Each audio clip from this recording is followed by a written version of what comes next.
Moby Dick by Herman Melville, chapters 89 to 91. Chapter 89. Fast Fish and Loose Fish.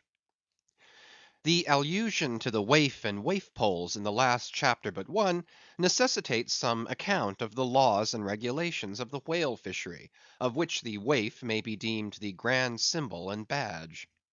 It frequently happens that when several ships are cruising in company, a whale may be struck by one vessel, then escape and be finally killed and captured by another vessel. And herein are indirectly comprised many minor contingencies, all partaking of this one grand feature. For example, after a weary and perilous chase and capture of a whale, the body may get loose from the ship by reason of a violent storm, and drifting far away to leeward, be retaken by a second whaler, who, in a calm, snugly tows it alongside, without risk of life or line. Thus the most vexatious and violent disputes would often arise between the fishermen, were there not some written or unwritten, universal, undisputed law applicable to all cases. Perhaps the only formal whaling code authorized by legislative enactment was that of Holland. It was decreed by the States General in A.D. 1695. But though no other nation has ever had any written whaling law, yet the American fishermen have been their own legislators and lawyers in this matter. They have provided a system which for terse comprehensiveness surpasses Justinian's Pandects and the by laws of the Chinese Society for the suppression of meddling with other people's business. Yes, the laws might be engraven on a Queen Anne's farthing, or the barb of a harpoon, and worn round the neck, so small are they. 1. A fast fish belongs to the party fast to it. 2. A loose fish is fair game for anybody who can soonest catch it. But what plays the mischief with this masterly code is the admirable brevity of it, which necessitates a vast volume of commentaries to expound it. First, what is a fast fish? Alive or dead, a fish is technically fast when it is connected with an occupied ship or boat, by any medium at all controllable by the occupant or occupants; a mast, an oar, a 9-inch cable, a telegraph wire, or a strand of cobweb, it is all the same. Likewise, a fish is technically fast when it bears a waif, or any other recognized symbol of possession, so long as the party waifing it plainly evince their ability at any time to take it alongside, as well as their intention to do so. These are scientific commentaries, but the commentaries of the whalemen themselves sometimes consist in hard words and harder knocks, the coke upon Littleton of the fist. True, among the more upright and honorable whalemen, allowances are always made for particular cases, where it would be an outrageous moral injustice for one party to claim possession of a whale previously chased or killed by another party. But others are by no means so scrupulous. Some 50 years ago there was a curious case of a whale trover litigated in England, wherein the plaintiffs set forth that after a hard chase of a whale in the northern seas, and when indeed they, the plaintiffs, had succeeded in harpooning the fish, they were at last, through peril of their lives, obliged to forsake not only their lines but their boat itself. Ultimately the defendants, the crew of another ship, came up with the whale, struck, killed, seized, and finally appropriated it before the very eyes of the plaintiffs; and when those defendants were remonstrated with, their captain snapped his fingers in the plaintiffs' teeth, and assured them that by way of doxology to the deed he had done, he would now retain their line, harpoons, and boat, which had remained attached to the whale at the time of the seizure; wherefore the plaintiffs now sued for the recovery of the value of their whale, line, harpoons, and boat. Mr. Erskine was counsel for the defendants, Lord Ellenborough was the judge. In the course of the defence, the witty Erskine went on to illustrate his position by alluding to a recent Crim. Con. case, wherein a gentleman, after in vain trying to bridle his wife's viciousness, had at last abandoned her upon the seas of life; but in the course of years, repenting of that step, he instituted an action to recover possession of her. Erskine was on the other side, and he then supported it by saying that though the gentleman had originally harpooned the lady, and had once had her fast, and only by reason of the great stress of her plunging viciousness had at last abandoned her, yet abandon her he did, so that she became a loose fish, and therefore when a subsequent gentleman re-harpooned her, the lady then became that subsequent gentleman's property, along with whatever harpoon might have been found sticking in her. Now, in the present case, Erskine contended that the examples of the whale and the lady were reciprocally illustrative of each other. These pleadings and the counter pleadings being duly heard, the very learned judge in set terms decided, to wit, that as for the boat he awarded it to the plaintiffs, because they had merely abandoned it to save their lives; but that with regard to the controverted whale, harpoons, and line, they belonged to the defendants; the whale because it was a loose fish at the time of the final capture, and the harpoons and line because when the fish made off with them, it (the fish) acquired a property in those articles, and hence anybody who afterwards took the fish had a right to them. Now the defendants afterwards took the fish, ergo the aforesaid articles were theirs. A common man, looking at this decision of the very learned judge, might possibly object to it; but ploughed up to the primary rock of the matter, the two great principles laid down in the twin whaling laws previously quoted, and applied and elucidated by Lord Ellenborough in the above cited case, these two laws touching fast fish and loose fish, I say, will on reflection be found the fundamentals of all human jurisprudence; for notwithstanding its complicated tracery of sculpture, the temple of the law, like the temple of the Philistines, has but two props to stand on. Is it not a saying in every one's mouth, possession is half of the law; that is, regardless of how the thing came into possession? But often possession is the whole of the law. What are the sinews and souls of Russian serfs and republican slaves but fast fish, whereof possession is the whole of the law? What to the rapacious landlord is the widow's last mite but a fast fish? What is yonder undetected villain's marble mansion with a door plate for a waif? What is that but a fast fish? What is the ruinous discount which Mordecai the broker gets from poor Woebegone the bankrupt, on a loan to keep Woebegone's family from starvation? What is that ruinous discount but a fast fish? What is the Archbishop of Savesouls' income of £100,000, seized from the scant bread and cheese of hundreds of thousands of broken backed laborers, all sure of heaven without any of Savesouls' help? What is that globular £100,000 but a fast fish? What are the Duke of Dunder's hereditary towns and hamlets but fast fish? What to that redoubted harpooneer, John Bull, is poor Ireland but a fast fish? What to that apostolic lancer, brother Jonathan, is Texas but a fast fish? And concerning all these, is not possession the whole of the law? But if the doctrine of fast fish be pretty generally applicable, the kindred doctrine of loose fish is still more widely so. That is internationally and universally applicable. What was America in 1492 but a loose fish, in which Columbus struck the Spanish standard by way of waifing it for his royal master and mistress? What was Poland to the Czar? What Greece to the Turk? What India to England? What at last will Mexico be to the United States? All loose fish. What are the rights of man and the liberties of the world but loose fish? What all men's minds and opinions but loose fish? What is the principle of religious belief in them but a loose fish? What to the ostentatious, smuggling verbalists are the thoughts of thinkers but loose fish? What is the great globe itself but a loose fish? And what are you, reader, but a loose fish, and a fast fish too? CHAPTER 90. Heads or Tails. De baleno vero sufficit, si rex habeat caput, et regina caudam.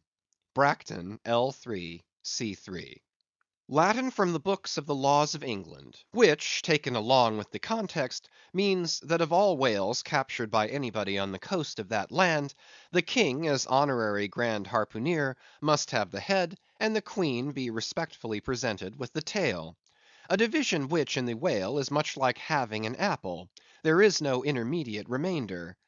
Now, as this law, under a modified form, is to this day in force in England, and as it offers in various respects a strange anomaly touching the general law of fast and loosed fish, it is here treated of in a separate chapter, on the same courteous principle that prompts the English railways to be at the expense of a separate car, specially reserved for the accommodation of royalty.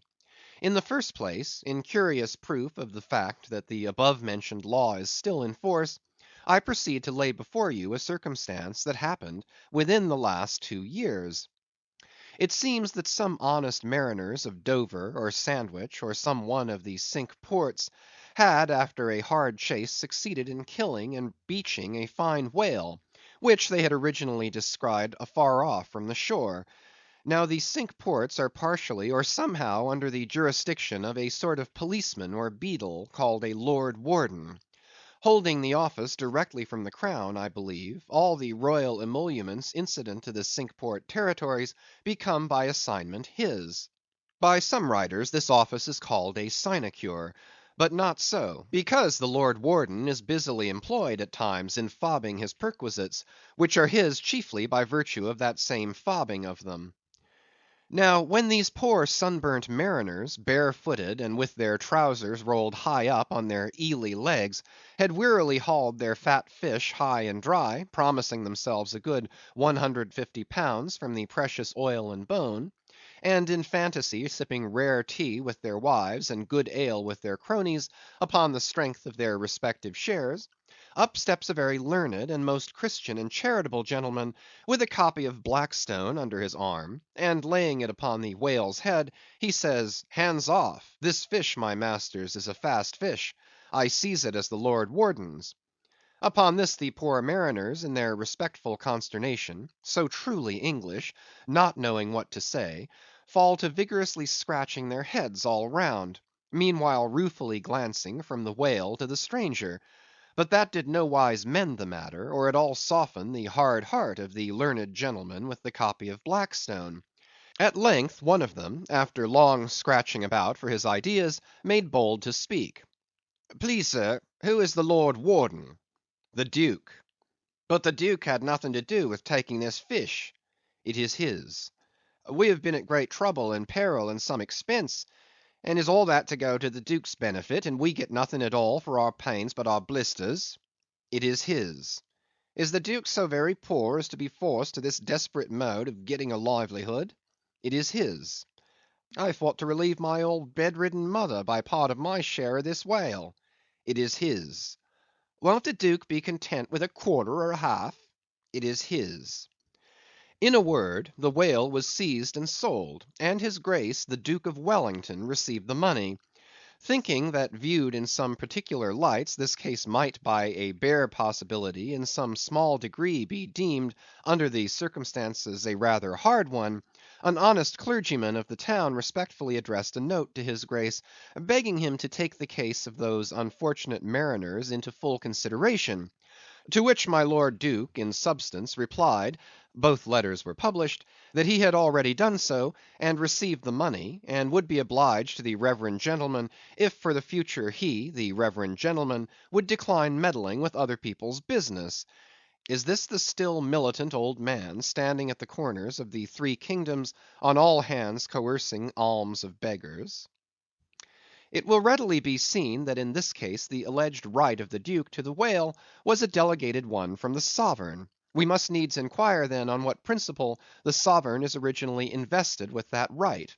The law itself has already been set forth. But Plowdon gives us the reason for it. Says Plowdon, the whale so caught belongs to the king and queen, "because of its superior excellence." And by the soundest commentators this has ever been held a cogent argument in such matters. But why should the king have the head and the queen the tail? A reason for that, ye lawyers. In his treatise on Queen Gold, or Queen Pin Money, an old King's Bench author, one William Prynne, thus discourseth: "Ye tail is ye queen's, that ye queen's wardrobe may be supplied with ye whalebone." Now this was written at a time when the black limber bone of the Greenland or right whale was largely used in ladies' bodices. But this same bone is not in the tail, it is in the head, which is a sad mistake for a sagacious lawyer like Prynne. But is the queen a mermaid to be presented with a tail? An allegorical meaning may lurk here. There are two royal fish so styled by the English law writers, the whale and the sturgeon, both royal property under certain limitations, and nominally supplying the 10th branch of the crown's ordinary revenue. I know not that any other author has hinted of the matter, but by inference it seems to me that the sturgeon must be divided in the same way as the whale, the king receiving the highly dense and elastic head peculiar to that fish, which symbolically regarded may possibly be humorously grounded upon some presumed congeniality. And thus there seems a reason in all things, even in law. CHAPTER 91. The Pequod meets the Rosebud. "In vain it was to rake for ambergris in the paunch of this Leviathan, insufferable fetter denying not inquiry." Sir T. Brown, V.E. It was a week or two after the last whaling scene recounted, and when we were slowly sailing over a sleepy, vapory, mid‐day sea, that the many noses on the Pequod's deck proved more vigilant discoverers than the three pairs of eyes aloft. A peculiar and not very pleasant smell was smelt in the sea. "I will bet something now," said Stubb, "that somewhere hereabouts are some of those drugged whales we tickled the other day. I thought they would keel up before long." Presently the vapors in advance slid aside, and there in the distance lay a ship, whose furled sails betokened that some sort of whale must be alongside. As we glided nearer, the stranger showed French colors from his peak, and by the eddying cloud of vulture sea fowl that circled, and hovered, and swooped around him, it was plain that the whale alongside must be what the fishermen call a blasted whale; that is, a whale that has died unmolested on the sea, and so floated an unappropriated corpse. It may well be conceived what an unsavory odor such a mass must exhale, worse than an Assyrian city in the plague, when the living are incompetent to bury the departed. So intolerable indeed is it regarded by some, that no cupidity could persuade them to moor alongside of it.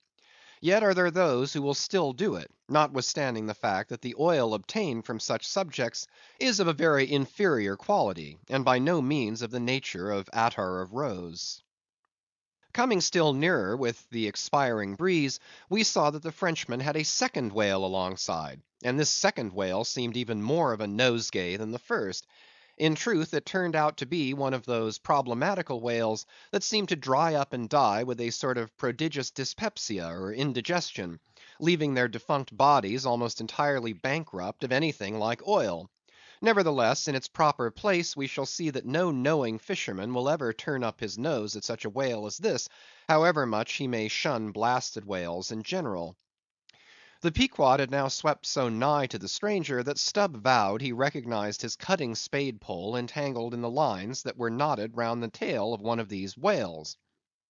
"There's a pretty fellow now," he banteringly laughed, standing in the ship's bows. "There's a jackal for thee. I well know that these crappos of Frenchmen are but poor devils in the fishery, sometimes lowering their boats for breakers, mistaking them for sperm whale spouts. Yes, and sometimes sailing from their ports with their hold full of boxes of tallow candles, and cases of snuffers, foreseeing that all the oil they will get won't be enough to dip the captain's wick into. Aye, we all know these things.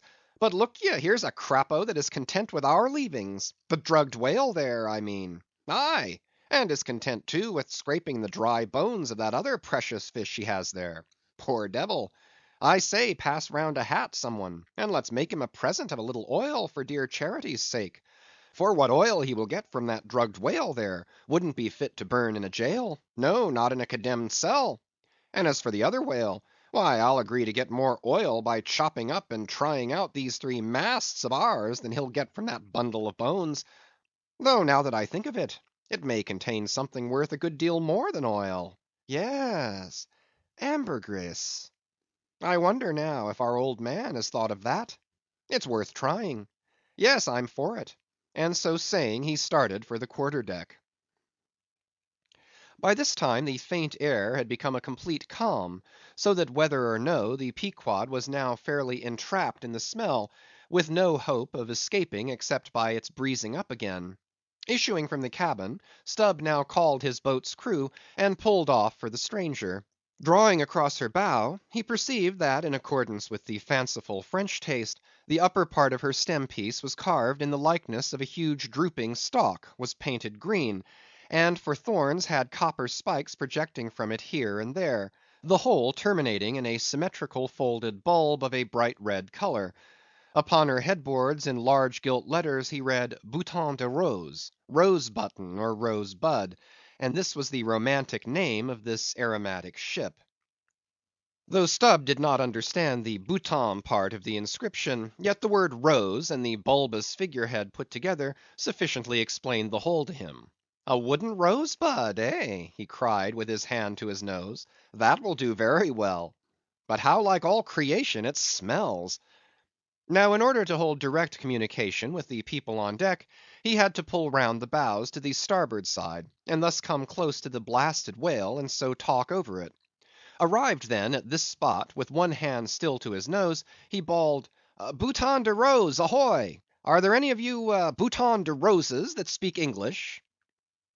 Yes, rejoined a Guernsey man from the bulwarks, who turned out to be the chief mate. Well then, my Bouton de Rosebud, have you seen the white whale? What whale? The white whale, a sperm whale, Moby Dick. Have you seen him? Never heard of such a whale. Cachalot blanche? White whale? No. Very good then. Good bye now, and I'll call again in a minute. Then rapidly pulling back towards the Pequod, and seeing Ahab leaning over the quarter-deck rail awaiting his report, he moulded his two hands into a trumpet and shouted, No, sir, no! Upon which Ahab retired, and Stubb returned to the Frenchman. He now perceived that the Guernsey man, who had just got into the chains, and was using a cutting spade, had slung his nose in a sort of bag. What's the matter with your nose there? Said Stubb. Broke it? I wish it were broken, or that I didn't have any nose at all, answered the Guernsey man, who did not seem to relish the job he was at very much. But what are you holding yours for? Oh, nothing. It's a wax nose. I have to hold it on. A fine day, ain't it? Air rather gardeny, I should say. Throw us a bunch of posies, will you, Bouton de Rose? What in the devil's name do you want here? Roared the Guernseyman, flying into a sudden passion. Oh, keep cool.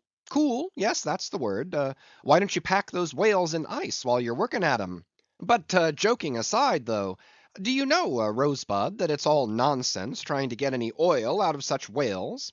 As for that dried up one, there, he hasn't a gill in his whole carcass. I know that well enough, but d'ye see, the captain here won't believe it. This is his first voyage. He was a cologne manufacturer before. But come aboard, and mayhap he'll believe you if he won't me, and so I'll get out of this dirty scrape. Anything to oblige you, my sweet and pleasant fellow, rejoined Stubb, and with that he soon mounted to the deck. There a queer scene presented itself. The sailors, in tasselled caps of red worsted, were getting the heavy tackles in readiness for the whales. But they worked rather slow, and talked very fast, and seemed in anything but a good humour. All their noses upwardly projected from their faces like so many jib booms. Now and then pairs of them would drop their work, and run up to the masthead to get some fresh air. Some thinking they would catch the plague, dipped oakum in coal tar, and at intervals held it to their nostrils. Others, having broken the stems of their pipes almost short off at the bowl, were vigorously puffing tobacco smoke, so that it constantly filled their olfactories. Stubb was struck by a shower of outcries and anathemas proceeding from the captain's roundhouse abaft, and looking in that direction saw a fiery face thrust from behind the door, which was held ajar from within. This was the tormented surgeon, who, after in vain remonstrating against the proceedings of the day, had betaken himself to the captain's roundhouse, cabinet he called it, to avoid the pest, but still could not help yelling out his entreaties and indignations at times. Marking all this, Stubb argued well for his scheme, and turning to the Guernseyman, had a little chat with him, during which the stranger mate expressed his detestation of his captain as a conceited ignoramus, who had brought them all into so unsavoury and unprofitable a pickle. Sounding him carefully, Stubb further perceived that the Guernseyman had not the slightest suspicion concerning the ambergris. He therefore held his peace on that head, but otherwise was quite frank and confidential with him, so that the two quickly concocted a little plan for both circumventing and satirizing the captain, without his at all dreaming of distrusting their sincerity. According to this little plan of theirs, the Guernsey man, under cover of an interpreter's office, was to tell the captain what he pleased, but as coming from Stubb; and as for Stubb, he was to utter any nonsense that should come uppermost in him during the interview. By this time their destined victim appeared from his cabin.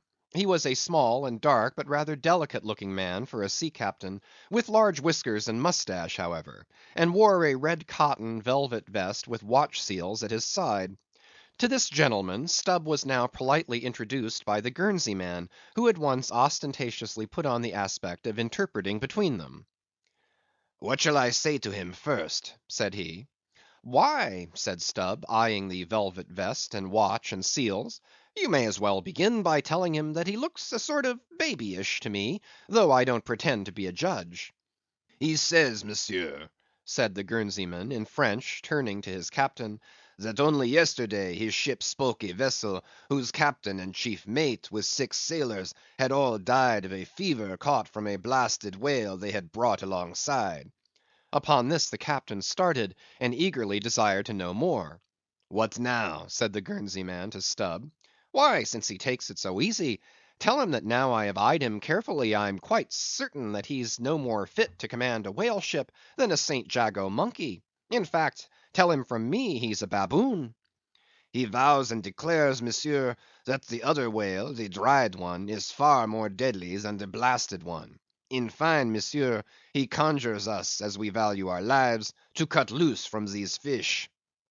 Instantly the captain ran forward, and in a loud voice commanded his crew to desist from hoisting the cutting tackles, and at once cast loose the cables and chains confining the whales to the ship. "What now?" said the Guernsey man, when the captain had returned to them. "Why, let me see. Yes, you may as well tell him now that in fact tell him I've diddled him, and (aside to himself) perhaps somebody else. He says, monsieur, that he's very happy to have been of any service to us." Hearing this, the captain vowed that they were the grateful parties, meaning himself and mate, and concluded by inviting Stubb down into his cabin to drink a bottle of Bordeaux. "He wants you to take a glass of wine with him," said the interpreter. "Thank him heartily, but tell him it's against my principles to drink with the man I've diddled. In fact, tell him I must go." "He says, monsieur, that his principles won't admit of his drinking, but that if monsieur wants to live another day to drink, then monsieur had best drop all 4 boats, and pull the ship away from these whales, for it's so calm they won't drift." By this time Stubb was over the side, and getting into his boat, hailed the Guernsey man to this effect: that having a long tow line in his boat, he would do what he could to help them, by pulling out the lighter whale of the two from the ship's side. While the Frenchmen's boats, then, were engaged in towing the ship one way, Stubb benevolently towed away at his whale the other way, ostentatiously slacking out a most unusually long tow line. Presently a breeze sprang up; Stubb feigned to cast off from the whale; hoisting his boats, the Frenchman soon increased his distance, while the Pequod slid in between him and Stubb's whale. Whereupon Stubb quickly pulled to the floating body, and hailing the Pequod to give notice of his intentions, at once proceeded to reap the fruit of his unrighteous cunning. Seizing his sharp boat spade, he commenced an excavation in the body, a little behind the side fin.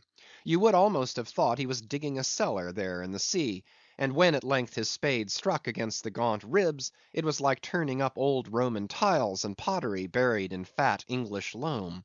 His boat's crew were all in high excitement, eagerly helping their chief, and looking as anxious as gold hunters. And all the time numberless fowls were diving, and ducking, and screaming, and yelling, and fighting around them. Stubb was beginning to look disappointed, especially as the horrible nosegay increased, when suddenly, from out the very heart of this plague, there stole a faint stream of perfume, which flowed through the tide of bad smells without being absorbed by it, as one river will flow into and then along with another, without at all blending with it for a time. "I have it! I have it!" cried Stubb with delight, striking something in the subterranean regions. "A purse! A purse!" Dropping his spade, he thrust both hands in, and drew out handfuls of something that looked like ripe Windsor soap, or rich mottled old cheese, very unctuous and savory withal. You might easily dent it with your thumb. It is of a hue between yellow and ash colour. And this, good friends, is ambergris, worth a gold guinea an ounce to any druggist. Some 6 handfuls were obtained, but more was unavoidably lost in the sea, and still more perhaps might have been secured, were it not for impatient Ahab's loud command to Stubb to desist, and come on board, else the ship would bid them good bye. End of chapters 89 to 91.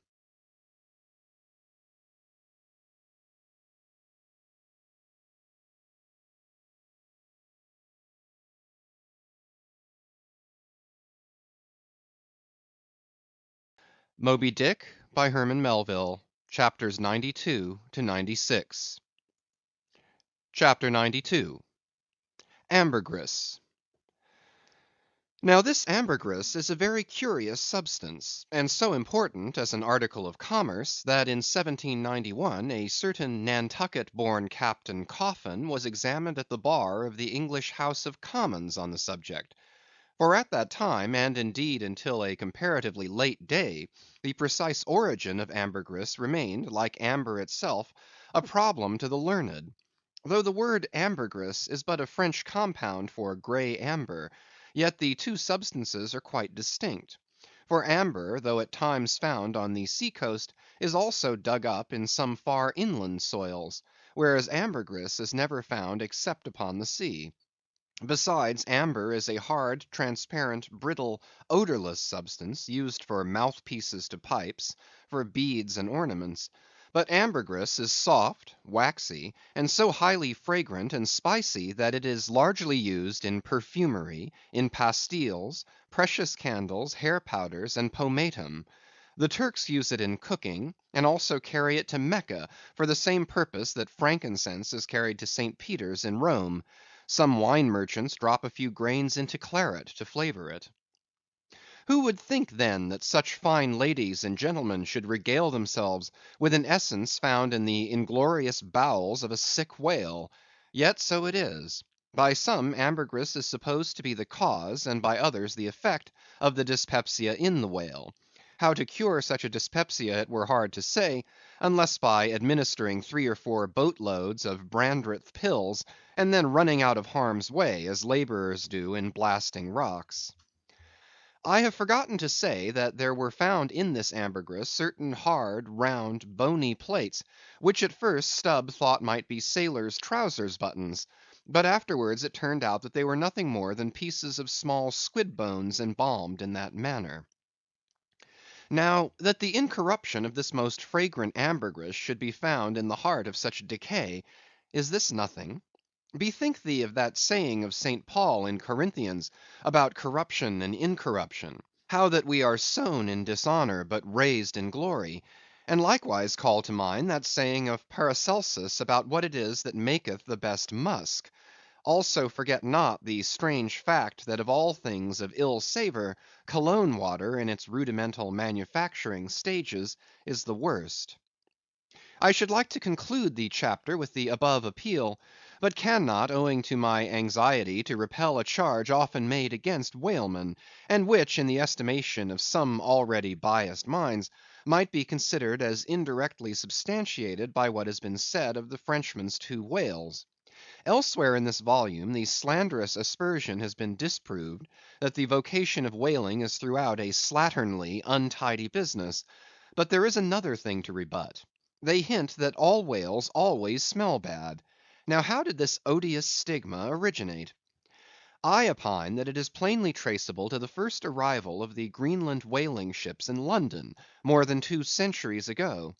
Because those whalemen did not then, and do not now, try out their oil at sea as the southern ships have always done, but cutting up the fresh blubber into small bits, thrust it through the bungholes of large casks, and carry it home in that manner.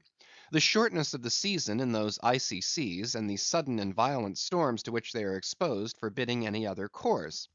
The consequence is, that upon breaking into the hold, and unloading one of these whale cemeteries in the Greenland dock, a savour is given forth somewhat similar to that arising from excavating an old city graveyard for the foundations of a lying-in hospital. I partly surmise also that this wicked charge against whalers may be likewise imputed to the existence on the coast of Greenland in former times of a Dutch village called Schmerenberg or Smeerenberg, which latter name is the one used by the learned Fogo von Slack in his great work on Smells, a text book on that subject. As its name imports, smere, fat, berg, to put up, this village was founded in order to afford a place for the blubber of the Dutch whale fleet to be tried out, without being taken home to Holland for that purpose. It was a collection of furnaces, fat kettles, and oil sheds, and when the works were in full operation certainly gave forth no very pleasant savour. But all this is quite different with a South Sea sperm whaler, which in a voyage of 4 years perhaps, after completely filling her hold with oil, does not perhaps consume 50 days in the business of boiling out; and in the state that it is casked, the oil is nearly scentless. The truth is, that living or dead, if but decently treated, whales as a species are by no means creatures of ill odour, nor can whalemen be recognized as the people of the Middle Ages affected to detect a Jew in the company by the nose. Nor indeed can the whale possibly be otherwise than fragrant, when as a general thing he enjoys such high health, taking abundance of exercise, always out of doors, though it is true seldom in the open air. I say that the motion of a sperm whale's flukes above water dispenses a perfume, as when a musk‐scented lady rustles her dress in a warm parlour. What then shall I liken the sperm whale to for fragrance, considering his magnitude? Must it not be to that famous elephant, with jewelled tusks, and redolent with myrrh, which was led out of an Indian town to do honour to Alexander the Great? CHAPTER 93. The Castaway.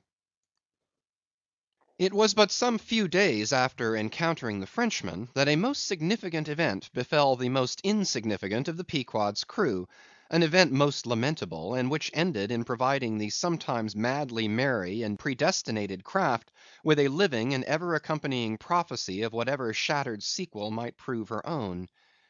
Now, in the whale ship it is not every one that goes in the boats. Some few hands are reserved called shipkeepers, whose province it is to work the vessel while the boats are pursuing the whale. As a general thing, these shipkeepers are as hardy fellows as the men comprising the boat's crew. But if there happens to be an unduly slender, clumsy, or timorous wight in the ship, that wight is certain to be made a shipkeeper. It was so in the Pequod with the little negro Pippin by nickname, Pip by abbreviation. Poor Pip! You have heard of him before; you must remember his tambourine on that dramatic midnight, so gloomy jolly. In outer aspect, Pip and Dough Boy made a match, like a black pony and a white one, of equal developments though of dissimilar colour, driven in one eccentric span. But while hapless Dough Boy was by nature dull and torpid in his intellects, Pip, though over tender hearted, was at bottom very bright, with that pleasant, genial, jolly brightness peculiar to his tribe; a tribe which ever enjoy all holidays and festivities with finer, freer relish than any other race. For blacks, the year's calendar should show naught but 365 Fourth of Julys and New Year's days. Nor smile so, while I write that this little black was brilliant; for even blackness has its brilliancy; behold yon lustrous ebony, panelled in kings' cabinets. But Pip loved life, and all life's peaceable securities; so that the panic‐striking business in which he had somehow unaccountably become entrapped, had most sadly blurred his brightness; though, as ere long will be seen, what was thus temporarily subdued in him, in the end was destined to be luridly illuminated by strange wild fires, that fictitiously showed him off to 10 times the natural lustre with which in his native Tolland County in Connecticut he had once enlivened many a fiddler's frolic on the green, and at melodious eventide with his gay ha ha had turned the round horizon into one star‐belled tambourine. So, though in the clear air of day, suspended against a blue‐veined neck, the pure‐watered diamond drop will healthful glow, yet when the cunning jeweller would show you the diamond in its most impressive lustre, he lays it against a gloomy ground, and then lights it up, not by the sun, but by some unnatural gases. Then come out those fiery effulgences, infernally superb; then the evil blazing diamond, once the divinest symbol of the crystal skies, looks like some crown jewel stolen from the king of hell. But let us to the story. It came to pass that in the ambergris affair, Stubb's after oarsman chanced so to sprain his hand as for a time to become quite maimed, and temporarily Pip was put in his place. The first time Stubb lowered with him, Pip evinced much nervousness, but happily for that time escaped close contact with the whale, and therefore came off not altogether discreditably; though Stubb, observing him, took care afterwards to exhort him to cherish his courageousness to the utmost, for he might often find it needful. Now, upon the second lowering, the boat paddled upon the whale, and as the fish received the darted iron, it gave its customary rap, which happened in this instance to be right under poor Pip's seat. The involuntary consternation of the moment caused him to leap, paddle in hand, out of the boat, and in such a way that part of the slack whale line coming against his chest, he breasted it overboard with him, so as to become entangled in it, when at last plumping into the water. That instant the stricken whale started on a fierce run, the line swiftly straightened, and presto! poor Pip came all foaming up to the chocks of the boat, remorselessly dragged there by the line, which had taken several turns around his chest and neck. Tashtego stood in the bows. He was full of the fire of the hunt. He hated Pip for a poltroon. Snatching the boat knife from its sheath, he suspended its sharp edge over the line, and turning towards Stubb, exclaimed interrogatively, "Cut?" Meantime, Pip's blue, choked face plainly looked, "Do, for God's sake!" All passed in a flash. In less than half a minute, this entire thing happened. "Damn him, cut!" roared Stubb, and so the whale was lost, and Pip was saved. So soon as he recovered himself, the poor little negro was assailed by yells and execrations from the crew. Tranquilly permitting these irregular cursings to evaporate, Stubb then in a plain, business like, but still half humorous manner, cursed Pip officially, and that done, unofficially gave him much wholesome advice. The substance was, never jump from a boat, Pip, except—but all the rest was indefinite, as the soundest advice ever is. Now, in general, stick to the boat is your true motto in whaling; but cases will sometimes happen when leap from the boat is still better. Moreover, as if perceiving at last that if he should give undiluted conscientious advice to Pip, he would be leaving him too wide a margin to jump in for the future, Stubb suddenly dropped all advice, and concluded with a peremptory command, "Stick to the boat, Pip, or by the Lord, I won't pick you up if you jump, mind that. We can't afford to lose whales by the likes of you. A whale would sell for 30 times what you would, Pip, in Alabama. Bear that in mind, and don't jump any more." Hereby perhaps Stubb indirectly hinted that though man loved his fellow, yet man is a money making animal, which propensity too often interferes with his benevolence. But we are all in the hands of the gods, and Pip jumped again. It was under very similar circumstances to the first performance, but this time he did not breast out the line, and hence when the whale started to run, Pip was left behind on the sea, like a hurried traveller's trunk. Alas! Stubb was but too true to his word. It was a beautiful, bounteous blue day, the spangled sea calm and cool, and flatly stretching away, all round to the horizon, like gold beater's skin hammered out to the extremest. Bobbing up and down in that sea, Pip's ebon head showed like a head of cloves. No boat knife was lifted when he fell so rapidly astern. Stubb's inexorable back was turned upon him, and the whale was winged. In 3 minutes a whole mile of shoreless ocean was between Pip and Stubb. Out of the centre of the sea, poor Pip turned his crisp, curling, black head to the sun, another lonely castaway, though the loftiest and the brightest. Now, in calm weather, to swim in the open ocean is as easy to the practised swimmer as to ride in a spring carriage ashore; but the awful lonesomeness is intolerable. The intense concentration of self in the middle of such a heartless immensity; my God, who can tell it? Mark how when sailors in a dead calm bathe in the open sea; mark how closely they hug their ship, and only coast along her sides. But had Stubb really abandoned the poor little negro to his fate? No, he did not mean to, at least. because there were two boats in his wake, and he supposed no doubt that they would of course come up to Pip very quickly and pick him up; though indeed such considerations towards oarsmen jeopardized through their own timidity is not always manifested by the hunters in all similar instances, and such instances not unfrequently occur. Almost invariably in the fishery, a coward, so called, is marked with the same ruthless detestation peculiar to military navies and armies. But it so happened that those boats, without seeing Pip, suddenly spying whales close to them on one side, turned and gave chase; and Stubb's boat was now so far away, and he and all his crew so intent upon the fish, that Pip's ringed horizon began to expand around him miserably. By the merest chance the ship itself at last rescued him; but from that hour the little negro went about the deck an idiot; such at least they said he was. The sea had jeeringly kept his finite body up, but drowned the infinite of his soul.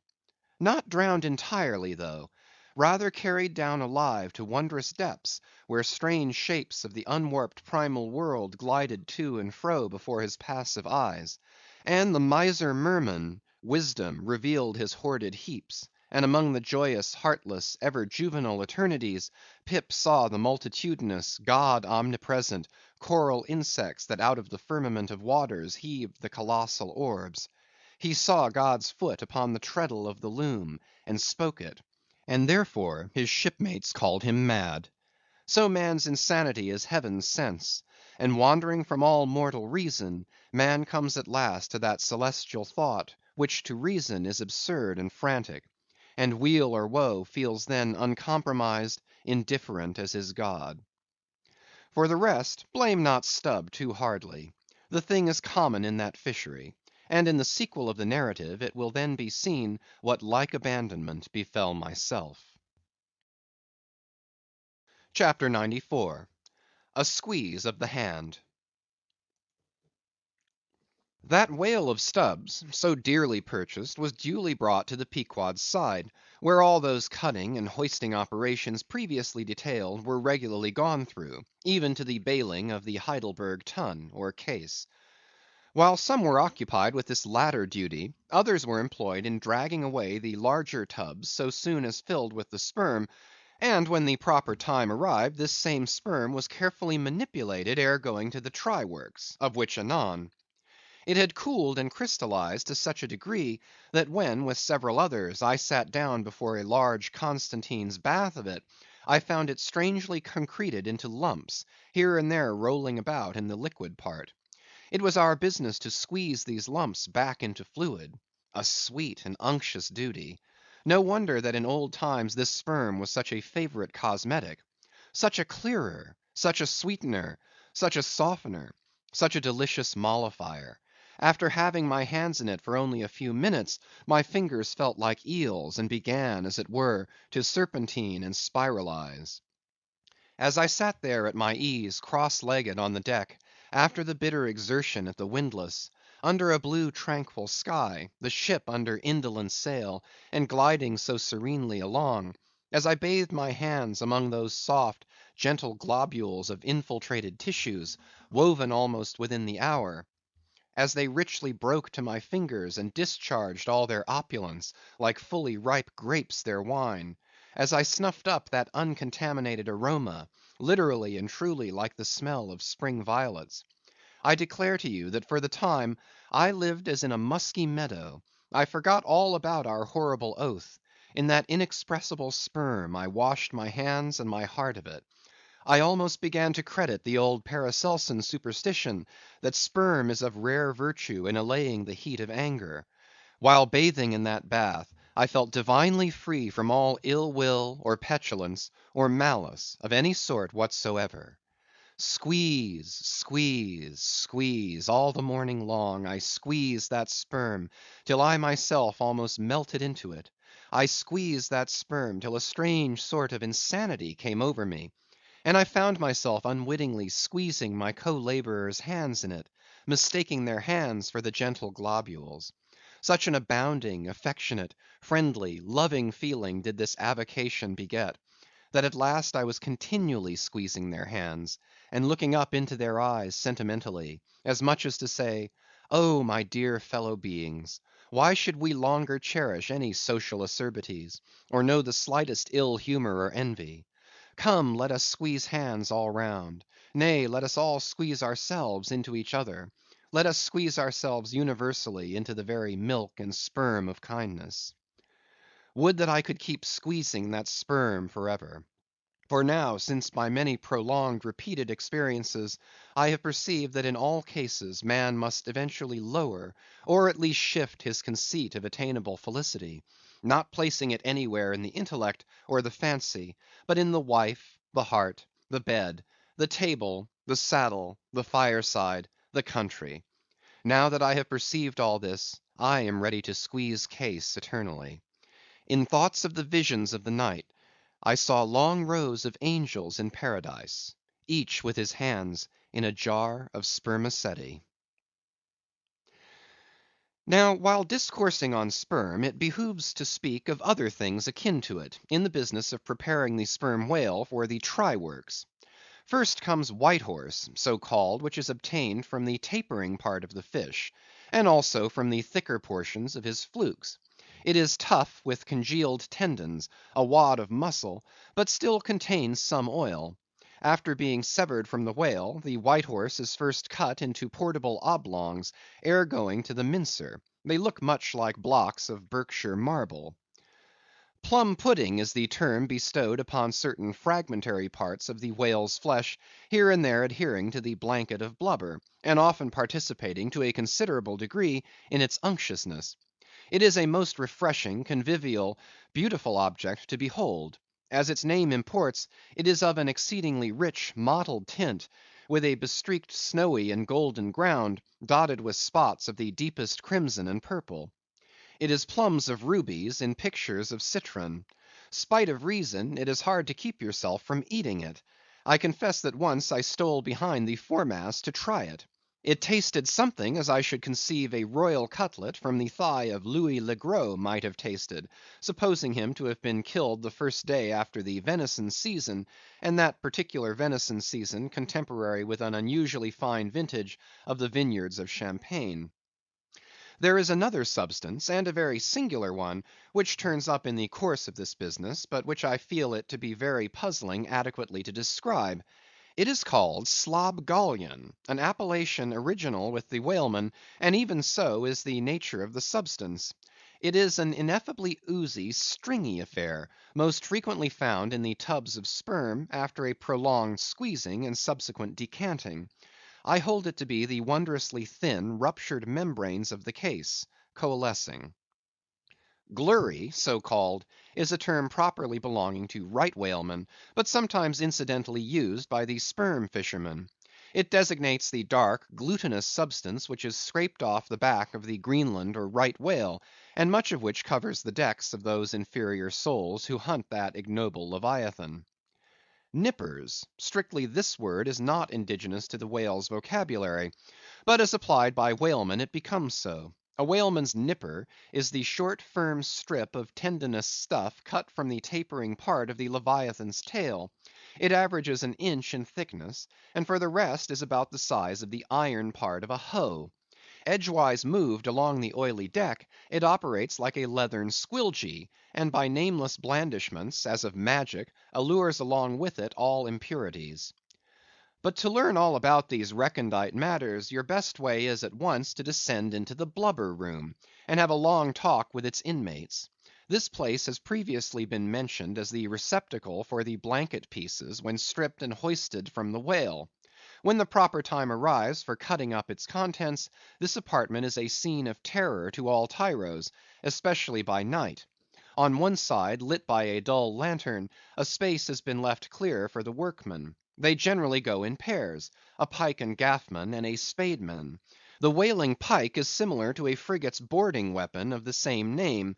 The gaff is something like a boat hook. With his gaff, the gaffman hooks on to a sheet of blubber, and strives to hold it from slipping as the ship pitches and lurches about.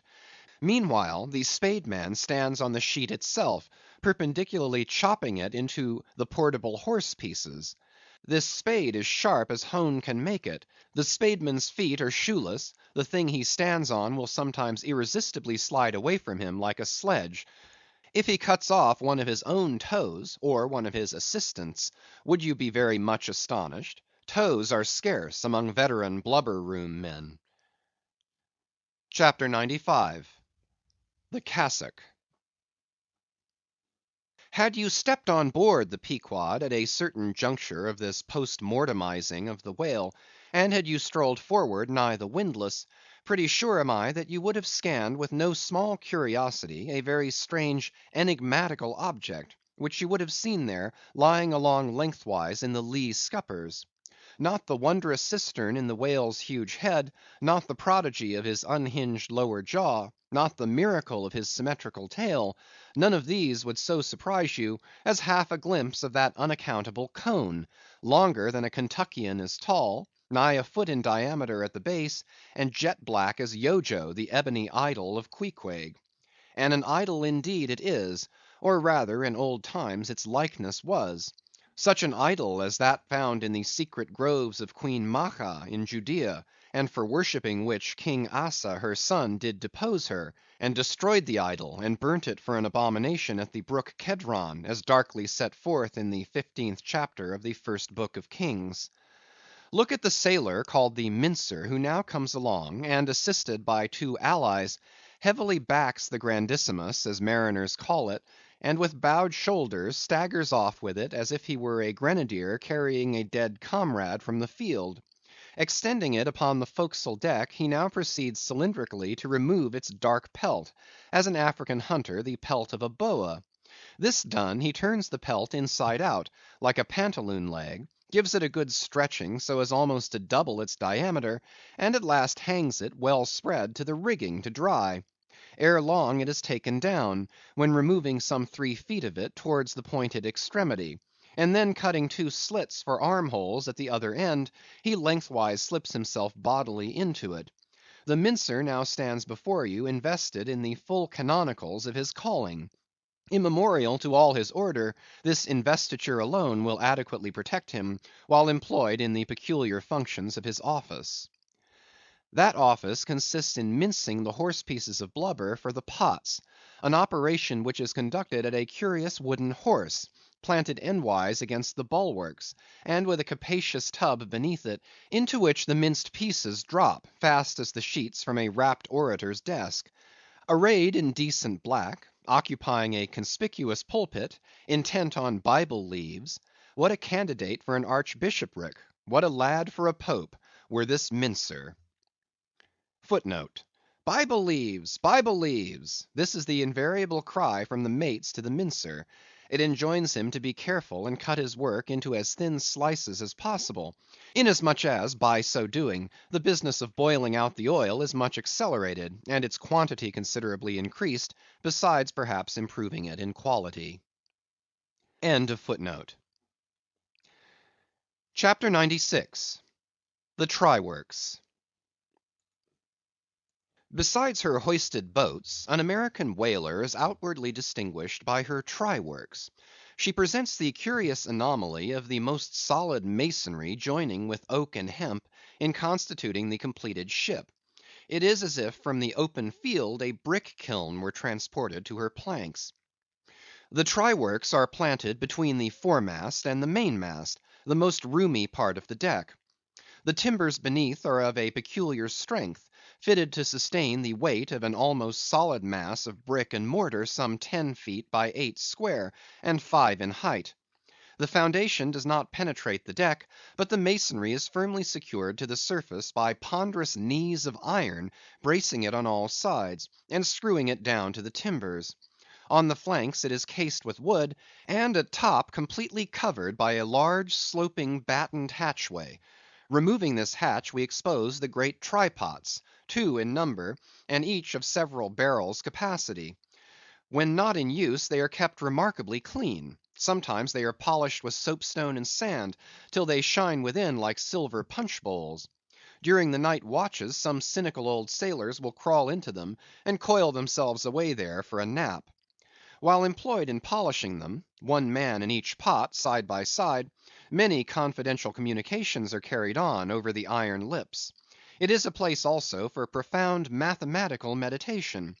It was in the left-hand tripod of the Pequod, with the soapstone diligently circling round me, that I was first indirectly struck by the remarkable fact, that in geometry all bodies gliding along the cycloid, my soapstone for example, will descend from any point in precisely the same time.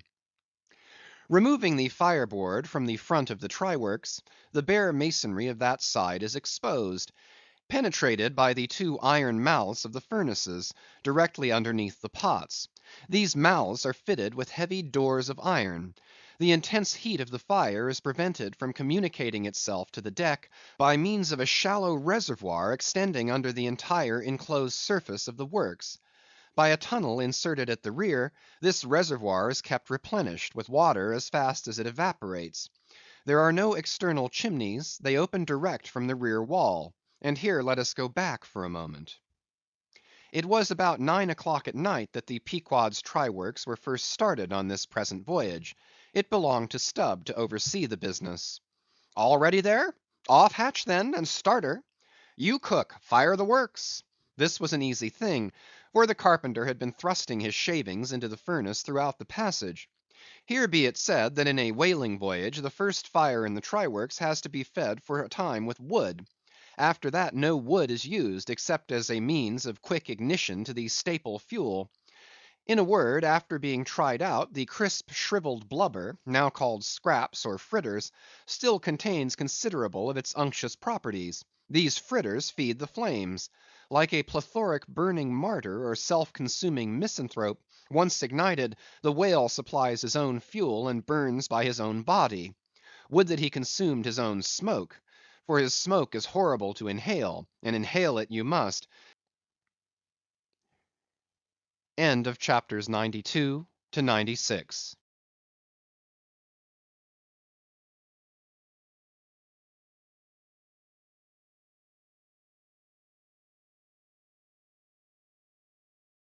Moby Dick, by Herman Melville, chapters 97 to 100. Chapter 97. The Lamp. Had you descended from the Pequod's try works to the Pequod's forecastle, where the off-duty watch were sleeping, for one single moment you would have almost thought you were standing in some illuminated shrine of canonized kings and counsellors. There they lay in their triangular oaken vaults, each mariner a chiselled muteness, a score of lamps flashing upon his hooded eyes. In merchantmen, oil for the sailor is more scarce than the milk of queens. To dress in the dark, to eat in the dark, and stumble in darkness to his pallet, this is his usual lot. But the whaleman, as he seeks the food of light, so he lives in light. He makes his berth an Aladdin's lamp, and lays him down to it, so that in the pitchiest night the ship's black hull still houses an illumination. See with what entire freedom the whaleman takes his handful of lamps, often but old bottles and vials though, to the copper cooler at the try works, and replenishes them there, as mugs of ale at a vat. He burns, too, the purest of oils, in its unmanufactured and therefore unvitiated state; a fluid unknown to solar, lunar, or astral contrivances ashore.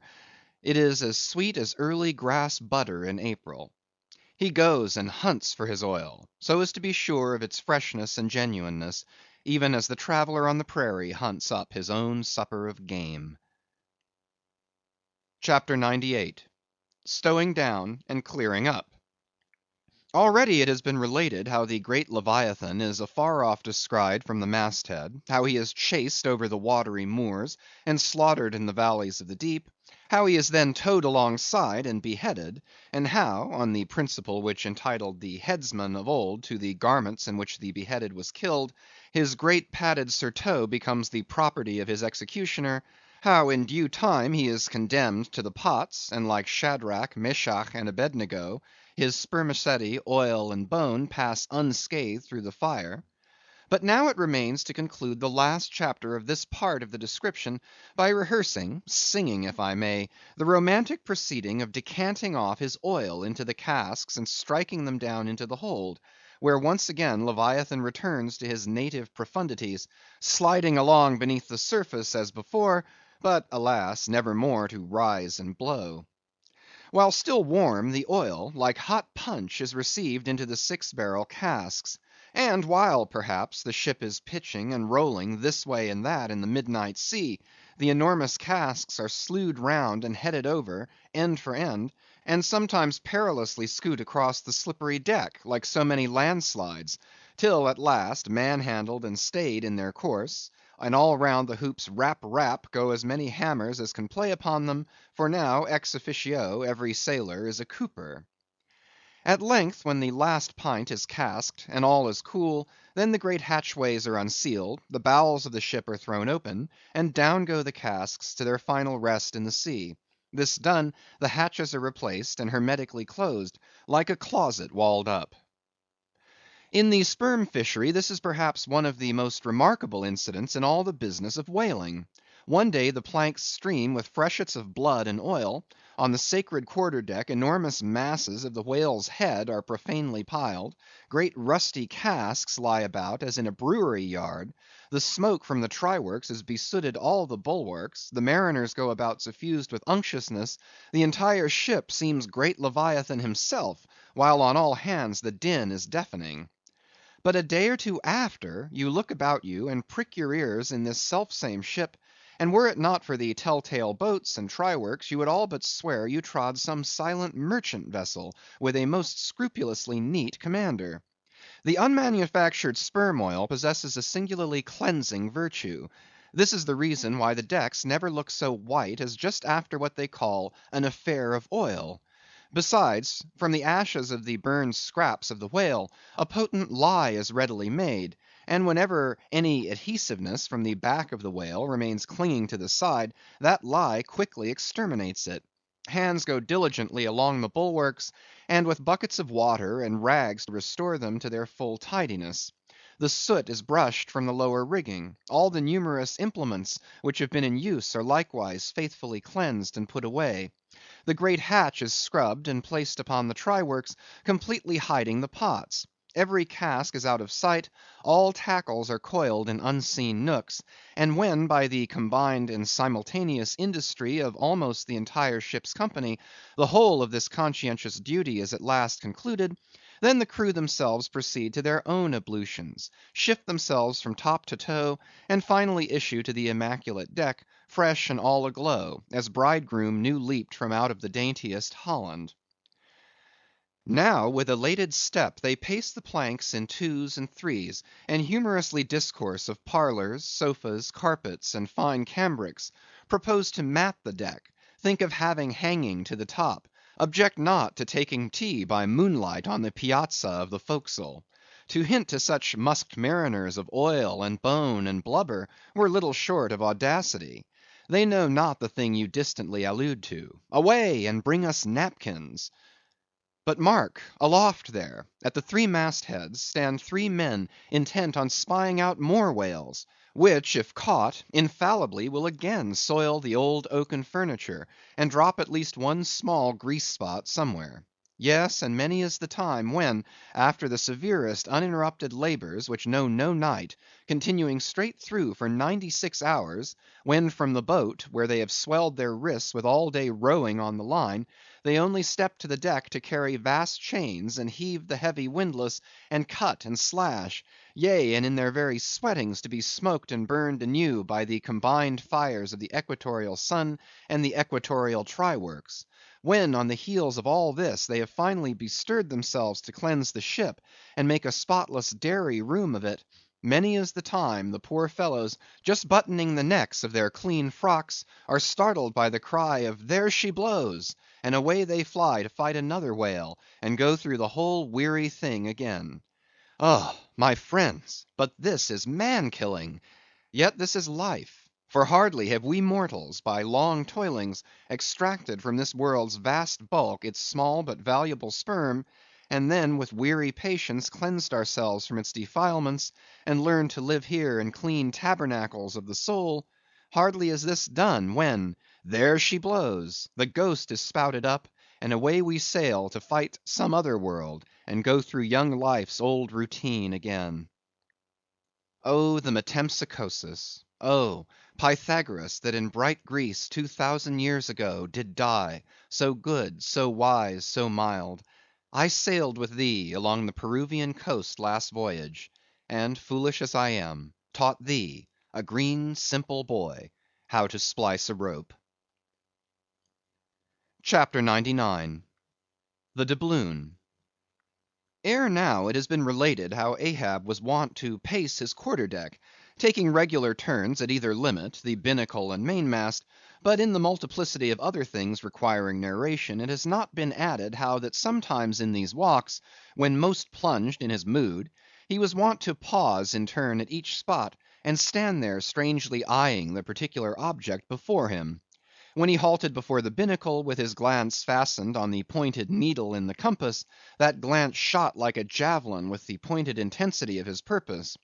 And when resuming his walk, he again paused before the mainmast, then, as the same riveted glance fastened upon the riveted gold coin there, he still wore the same aspect of nailed firmness, only dashed with a certain wild longing, if not hopefulness. But one morning, turning to pass the doubloon, he seemed to be newly attracted by the strange figures and inscriptions stamped on it, as though now for the first time beginning to interpret for himself, in some monomaniac way, whatever significance might lurk in them. And some certain significance lurks in all things, else all things are little worth, and the round world itself but an empty cipher, except to sell by the cartload, as they do hills about Boston, to fill up some morass in the Milky Way. Now this doubloon was of purest virgin gold, raked somewhere out of the heart of gorgeous hills, whence east and west, over golden sands, the head waters of many a Pactolus flows; and though now nailed amidst all the rustiness of iron bolts and the verdigris of copper spikes, yet untouchable and immaculate to any foulness, it still preserved its Quito glow; nor, though placed amongst a ruthless crew, and every hour passed by ruthless hands, and through the livelong nights shrouded with thick darkness which might cover any pilfering approach, nevertheless every sunrise found the doubloon where sunset left it last.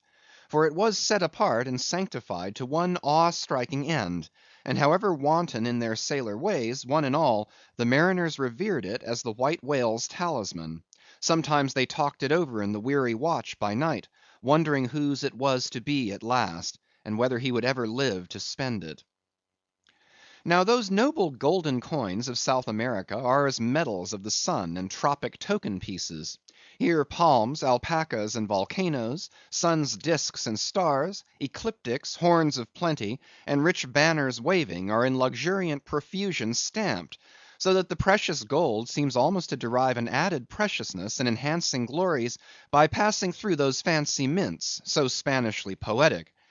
It so chanced that the doubloon of the Pequod was a most wealthy example of these things. On its round border it bore the letters Republica del Ecuador, Quito; so this bright coin came from a country planted in the middle of the world, and beneath the great equator, and named after it; and it had been cast midway up the Andes, in the unwaning clime that knows no autumn. Zoned by those letters, you saw the likeness of 3 Andes summits, from one aflame, a tower on another, on the third a crowing cock, while arching over all was a segment of the partitioned zodiac, the signs all marked with their usual cabalistics, and the keystone sun entering the equinoctial point at Libra. Before this equatorial coin, Ahab, not unobserved by others, was now pausing. "There's something ever egotistical in mountain tops and towers, and all other grand and lofty things. Look here, 3 peaks as proud as Lucifer. The firm tower, that is Ahab; the volcano, that is Ahab; the courageous, the undaunted, and victorious fowl, that too is Ahab. All are Ahab; and this round gold is but the image of the rounder globe, which, like the magician's glass, to each and every man in turn but mirrors back his own mysterious self.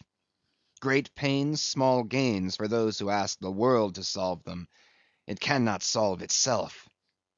Methinks now this coined sun wears a ruddy face.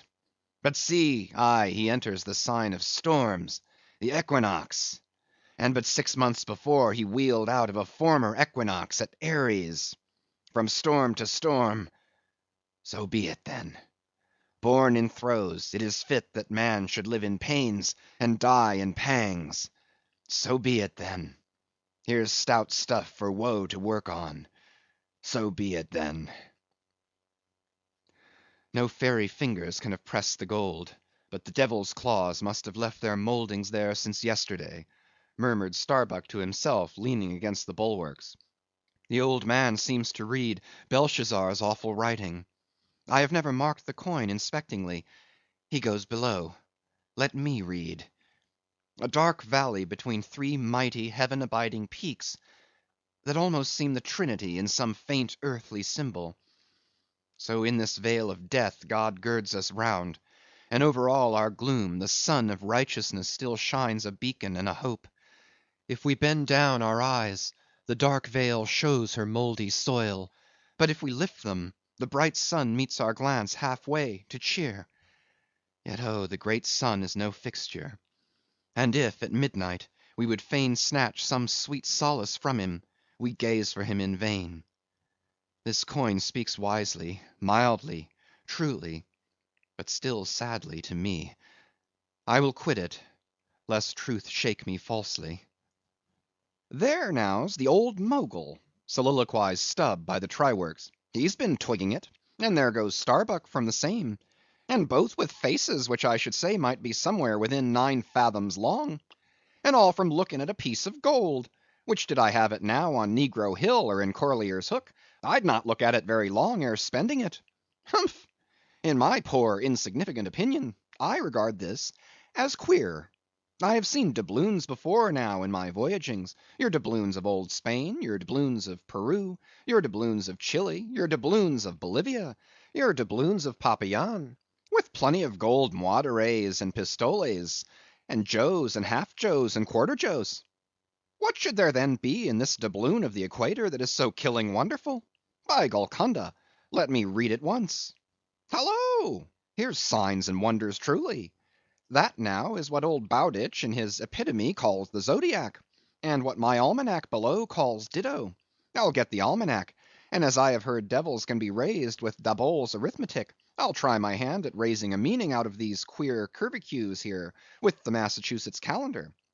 Here's the book. Let's see now. Signs and wonders, and the sun, he's always among 'em. Hem, hem, hem. Here they are. Here they go, all alive. Aries, or the ram, Taurus, or the bull, and Jiminy, here's Gemini himself, or the twins. Well, the sun he wheels among 'em. Aye, here on the coin, he's just crossing the threshold between 2 of the 12 sitting rooms all in a ring. Book, you lie there. The fact is, you books must know your places. You do to give us the bare words and facts, but we come in to supply the thoughts. That's my small experience, so far as the Massachusetts calendar, and Bowditch's navigator, and Daboll's arithmetic go. Signs and wonders, eh? Pity if there is nothing wonderful in signs and significant in wonders. There's a clue somewhere. Wait a bit. Hist! Hark! By Jove, I have it. Look you, doubloon, your zodiac here is the life of man in one round chapter, and now I'll read it off, straight out of the book. Come, almanac. To begin, there's Aries, or the ram. Lecherous dog, he begets us. Then Taurus, or the bull, he bumps us the first thing. Then Gemini, or the twins, that is virtue and vice. We try to reach virtue, when lo, comes Cancer the crab and drags us back. And here, going from virtue, Leo, a roaring lion, lies in the path. He gives a few fierce bites and surly dabs with his paw. We escape and hail Virgo, the virgin. That's our first love. We marry and think to be happy for aye, when pop comes Libra or the scales, happiness weighed and found wanting. And while we are very sad about that, Lord, how we suddenly jump, as Scorpio or the scorpion stings us in the rear. We are curing the wound, when whang come the arrows all around. Sagittarius, or the archer, is amusing himself. As we pluck out the shafts, stand aside. Here's the battering ram, Capricornus, or the goat. Full tilt he comes rushing, and headlong we are tossed, when Aquarius, or the water bearer, pours out his whole deluge and drowns us. And to wind up with Pisces, or the fishes, we sleep. There's a sermon now, writ in high heaven, and the sun goes through it every year, and yet comes out of it all alive and hearty. Jollily he, aloft there, wheels through toil and trouble, and so, alow here, does jolly Stubb. Ah, jolly's the word for aye. Adieu, doubloon. But stop, here comes little King Post. Dodge round the try works, now, and let's hear what he'll have to say. There, he's before it. He'll out with something presently. So, he's beginning. I see nothing here but a round thing made of gold, and whoever raises a certain whale, this round thing belongs to him. So what's all this staring been about? It is worth $16, that's true, and at 2 cents the cigar, that's 960 cigars. I won't smoke dirty pipes like Stubb, but I like cigars, and here's 960 of them. So here goes Flask aloft to spy 'em out. Shall I call that wise or foolish now? If it be really wise, it has a foolish look to it. Yet if it be really foolish, then it has a sort of wise-ish look to it. But avast, here comes our old Manxman, the old hearse driver he must have been, that is, before he took to the sea. He luffs up before the doubloon, hallo, and goes round the other side of the mast. Why, there's a horseshoe nailed on that side. And now he's back again. What does that mean? Hark, he's muttering, voice like an old worn-out coffee-mill. Prick ears and listen. If the white whale be raised, it must be in a month and a day when the sun stands in some one of these signs. I've studied signs, and know their marks. They were taught me 20 years ago by an old witch in Copenhagen. Now, in what sign will the sun then be? The horseshoe sign. For there it is right opposite the gold. And what's the horseshoe sign? The lion is the horseshoe sign. The roaring and devouring lion. Ship, old ship, my old head shakes to think of thee. There's another rendering now, but still one text. All sorts of men in one kind of world, you see. Dodge again, here comes Queequeg, all tattooing, looks like the signs of the zodiac himself. What says the cannibal? As I live, he's comparing notes, looking at his thigh bone, thinks the sun is in the thigh, or in the calf, or in the bowels, I suppose, as the old women talk surgeon's astronomy in the back country. And by Jove, he's found something there in the vicinity of his thigh. I guess it's Sagittarius, or the Archer. No, he don't know what to make of the doubloon. He takes it for an old button off some king's trousers. But aside again, here comes that ghost devil, Fedallah, tail coiled out of sight, as usual. Oakum in the toes of his pumps, as usual. What does he say with that look of his? Only makes a sign to the sign, and bows himself. There is a sun on the coin. Fire worshipper, depend upon it. Oh, more and more. This way comes Pip. Poor boy. Would he had died, or I. He's half horrible to me. He too has been watching all these interpreters, myself included. And look now, he comes to read, with that unearthly idiot face. Stand away again, and hear him. Hark! I look, you look, he looks, we look, ye look, they look. Upon my soul, he's been studying Murray's grammar, improving his mind, poor fellow. But what's that he says now? Hist! I look, you look, he looks, we look, ye look, they look. Why, he's getting it by heart. Hist! Again. I look, you look, he looks, we look, ye look, they look. Well, that's funny. And I, you, and he, and we, ye, and they, are all bats, and I'm a crow, especially when I stand atop of this pine tree here. Caw, caw, caw, caw, caw, caw. Ain't I a crow? And where's the scarecrow? There he stands, 2 bones stuck into a pair of old trousers, and 2 more poked into the sleeves of an old jacket. Wonder if he means me? Complimentary. Poor lad, I could go and hang myself. Anyway, for the present I'll quit Pip's vicinity. I can stand the rest, for they have plain wits, but he's too crazy witty for my sanity. So I leave him muttering. Here's the ship's navel, this doubloon here, and they are all on fire to unscrew it. But unscrew your navel, and what's the consequence? Then again, if it stays here, that is ugly too; for when aught's nailed to the mast, it's a sign that things grow desperate. Ha, ha! Old Ahab, the white whale, he'll nail you. This is a pine tree. My father, in old Tolland County, cut down a pine tree once, and found a silver ring grown over in it, some old darkey's wedding ring. How did it get there? And so they'll say in the resurrection, when they come to fish up this old mast, and find a doubloon lodged in it, with bedded oysters for the shaggy bark. Oh, the gold, the precious, precious gold! The green miser'll hoard ye soon. Hish, hish! God goes 'mong the worlds blackberrying. Cook, ho, cook, and cook us. Jenny, hey, hey, hey, hey, hey, Jenny, Jenny, and get your hoe cake done. Chapter 100. Leg and Arm. The Pequod of Nantucket meets the Samuel Enderby of London. Ship ahoy! Hast seen the white whale? So cried Ahab, once more hailing a ship showing English colors, bearing down under the stern. Trumpet to mouth, the old man was standing in his hoisted quarter boat, his ivory leg plainly revealed to the stranger captain, who was carelessly reclining in his own boat's bow. He was a darkly tanned, burly, good-natured, fine-looking man of 60 or thereabouts, dressed in a spacious roundabout that hung round him in festoons of blue pilot cloth, and one empty arm of this jacket streamed behind him like the broidered arm of a hussar's surcoat. Hast seen the white whale? See you this? And withdrawing it from the folds that had hidden it, he held up a white arm of sperm whale bone, terminating in a wooden head like a mallet.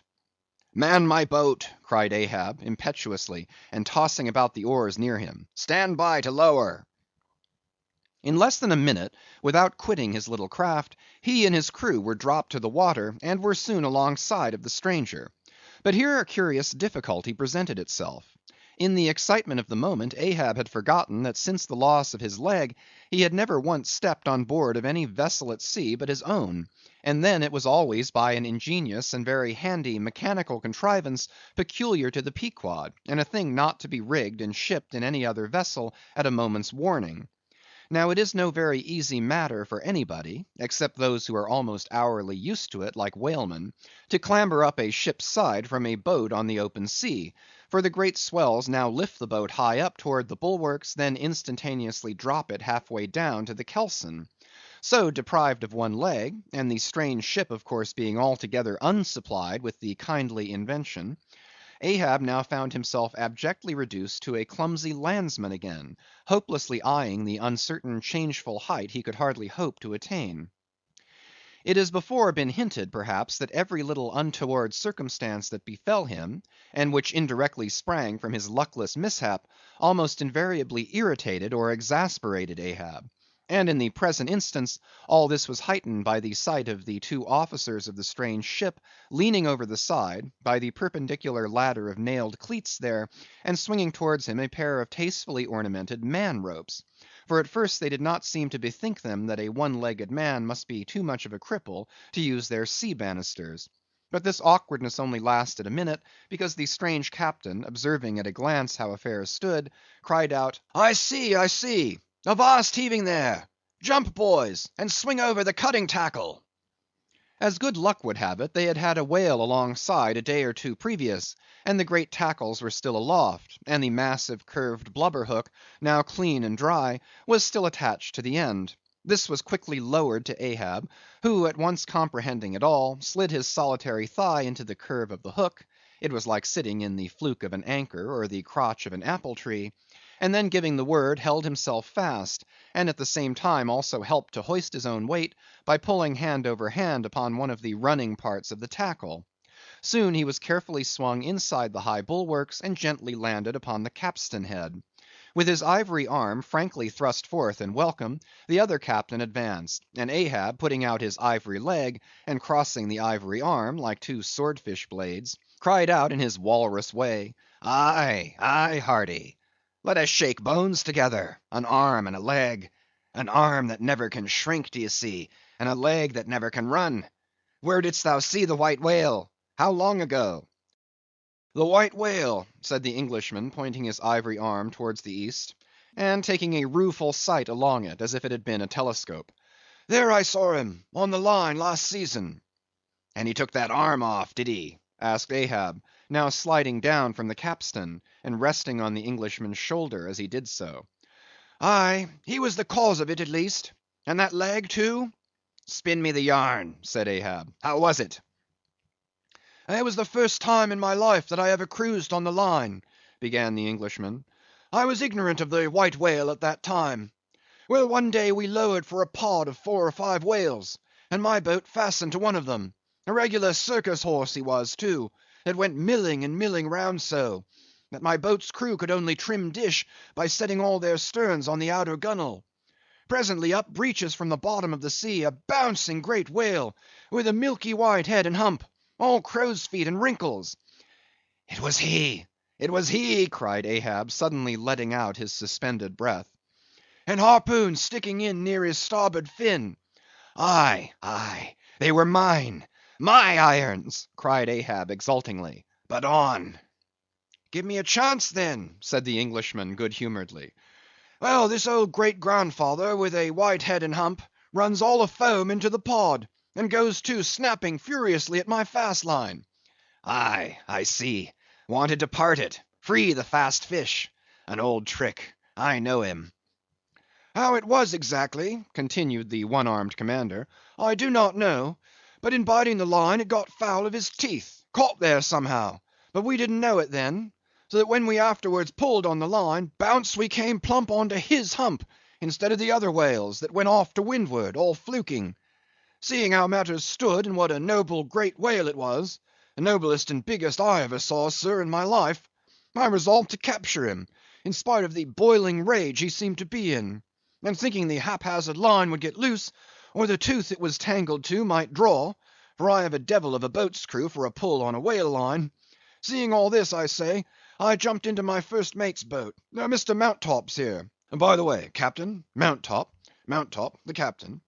As I was saying, I jumped into Mounttop's boat, which d'ye see was gunwale and gunwale with mine. Then snatching the first harpoon, let this old great grandfather have it. But Lord, look you, sir, hearts and souls alive, man, the next instant, in a jiff, I was blind as a bat, both eyes out, all befogged and bedeadened with black foam, the whale's tail looming straight up out of it, perpendicular in the air, like a marble steeple. No use sterning all then, but as I was groping at midday, with a blinding sun, all crown jewels, as I was groping, I say, after the second iron to toss it overboard, down comes the tail like a Lima tower, cutting my boat in two, leaving each half in splinters, and flukes first the white hump backed through the wreck, as though it was all chips. We all struck out. To escape his terrible flailings, I seized hold of my harpoon pole sticking in him, and for a moment clung to that like a sucking fish, but the combing sea dashed me off, and at the same instant the fish, taking one good dart forward, went down in a flash, and the barb of that cursed second iron towing along near me, caught me here," clapping his hand just below his shoulder. "Yes, caught me just here, I say, and bore me down to hell's flames, I was thinking, when all of a sudden, thank the good God, the barb ripped its way along the flesh, clear along the whole length of my arm, came out nigh my wrist, and up I floated. And that gentleman there will tell you the rest. By the way, Captain, Dr. Bunger, ship's surgeon. Bunger, my lad, the captain. Now, Bunger boy, spin your part of the yarn." The professional gentleman thus familiarly pointed out had been all the time standing near them, with nothing specific visible to denote his gentlemanly rank on board. His face was an exceedingly round but sober one. He was dressed in a faded blue woolen frock or shirt, and patched trousers, and had thus far been dividing his attention between a marling spike he held in one hand, and a pill-box held in the other, occasionally casting a critical glance at the ivory limbs of the two crippled captains. But at his superior's introduction of him to Ahab, he politely bowed, and straightway went on to do his captain's bidding. "It was a shocking bad wound," began the whale surgeon, "and taking my advice, Captain Boomer here stood our old Sammy—" "Samuel Enderby is the name of my ship," interrupted the one-armed captain, addressing Ahab. "Go on, my boy." "Stood our old Sammy off to the northward, to get out of the blazing hot weather there on the line. But it was no use. I did all I could, sat up with him nights, was very severe with him in the matter of diet. Oh, very severe, chimed in the patient himself, then suddenly altering his voice, drinking hot rum toddies with me every night till he couldn't see to put on the bandages, and sending me to bed half seas over about 3 o'clock in the morning. Oh, ye stars! He sat up with me, indeed, and was very severe in my diet. Oh, a great watcher, and very dietetically severe is Dr. Bunger. Bunger, you dog, laugh out, why don't you? You know you're a precious jolly rascal. But heave ahead, boy. I'd rather be killed by you than kept alive by any other man. My captain, you must have ere this perceived, respected sir, said the imperturbable, godly-looking Bunger, slightly bowing to Ahab, is apt to be facetious at times. He spins us many clever things of that sort. But I may as well say, en passant, as the French remark, that I myself, that is to say, Jack Bunger, late of the reverend clergy, am a strict, total abstinence man. I never drink. Water! cried the captain. He never drinks it. It's a sort of fits to him. Fresh water throws him into the hydrophobia. But go on with the arm story. Yes, I may as well, said the surgeon coolly. I was about observing, sir, before Captain Boomer's facetious interruption, that, spite of my best and severest endeavours, the wound kept getting worse and worse. The truth was, sir, it was as ugly gaping a wound as surgeon ever saw, more than 2 feet and several inches long. I measured it with the lead line. In short, it grew black. I knew what was threatened, and off it came. But I had no hand in shipping that ivory arm there. That thing is against all rule. Pointing at it with the marling spike, that is the captain's work, not mine. He ordered the carpenter to make it. He had that club hammer there put to the end to knock someone's brains out with, I suppose, as he tried mine once. He flies into diabolical passions sometimes. Do you see this dent, sir? Removing his hat, and brushing aside his hair, and exposing a bowl-like cavity in his skull, but which bore not the slightest scarry trace, nor any token of ever having been a wound. Well, the captain there will tell you how that came here. He knows. No, I don't, said the captain, but his mother did. He was born with it. Oh, you solemn rogue, you Bunger. Was there ever such another Bunger in the watery world? Bunger, when you die, you ought to die in pickle, you dog. You should be preserved to future ages, you rascal. What became of the white whale? Now cried Ahab, who thus far had been impatiently listening to this by-play between the 2 Englishmen. Oh, cried the one-armed captain. Oh, yes. Well, after he sounded, we didn't see him again for some time. In fact, as I before hinted, I didn't then know what whale it was that had served me such a trick, till some time afterwards, when coming back to the line, we heard about Moby Dick, as some call him, and then I knew it was he. Didst thou cross his wake again? Twice. But could not fasten? Didn't want to try to. Ain't one limb enough? What should I do without this other arm? And I'm thinking Moby Dick doesn't bite so much as he swallows. Well then, interrupted Bunger, give him your left arm for bait to get the right. Do you know, gentlemen, very gravely and mathematically bowing to each captain in succession, do you know, gentlemen, that the digestive organs of the whale are so inscrutably constructed by divine providence, that it is quite impossible for him to completely digest even a man's arm? And he knows it too.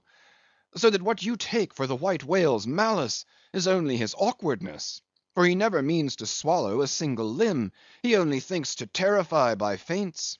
But sometimes he is like the old juggling fellow, formerly a patient of mine in Ceylon, that making believe to swallow jackknives, once upon a time let one drop into him in good earnest, and there it stayed for a 12-month or more, when I gave him an emetic, and he heaved it up in small tacks, do you see? No possible way for him to digest that jackknife and fully incorporate it into his general bodily system.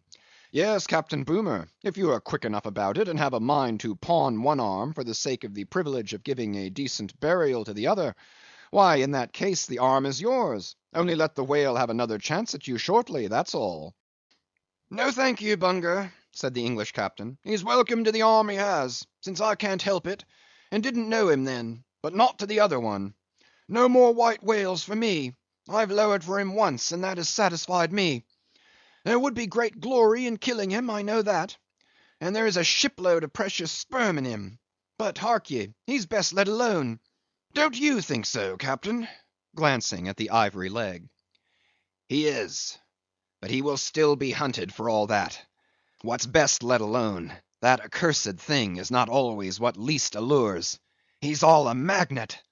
How long since thou saw him last? Which way heading? Bless my soul, and curse the foul fiends! cried Bunger, stoopingly walking round Ahab, and like a dog strangely snuffing. This man's blood! Bring the thermometer! It's at the boiling point! His pulse makes these planks beat! Sir! taking a lancet from his pocket, and drawing near to Ahab's arm. Avast! roared Ahab, dashing him against the bulwarks. Man the boat! Which way heading? Good God! cried the English captain to whom the question was put. What's the matter? He was heading east, I think.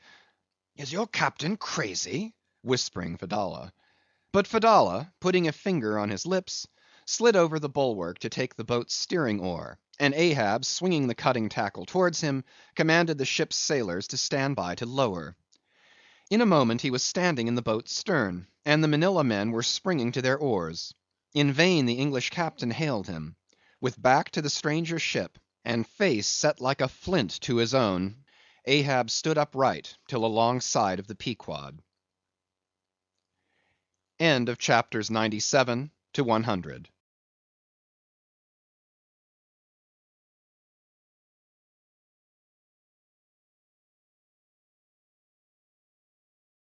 Moby Dick, by Herman Melville, chapters 101 to 104. Chapter 101. The Decanter.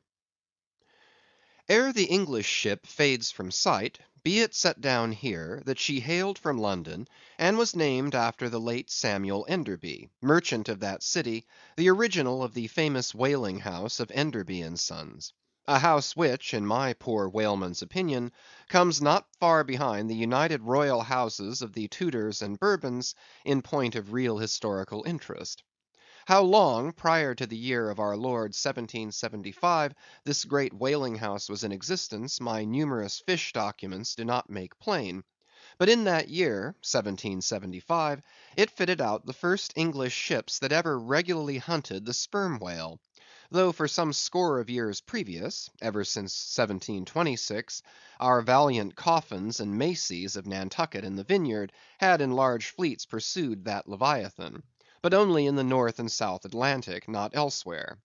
Be it distinctly recorded here, that the Nantucketers were the first among mankind to harpoon with civilized steel the great sperm whale, and that for a half century they were the only people of the whole globe who so harpooned him.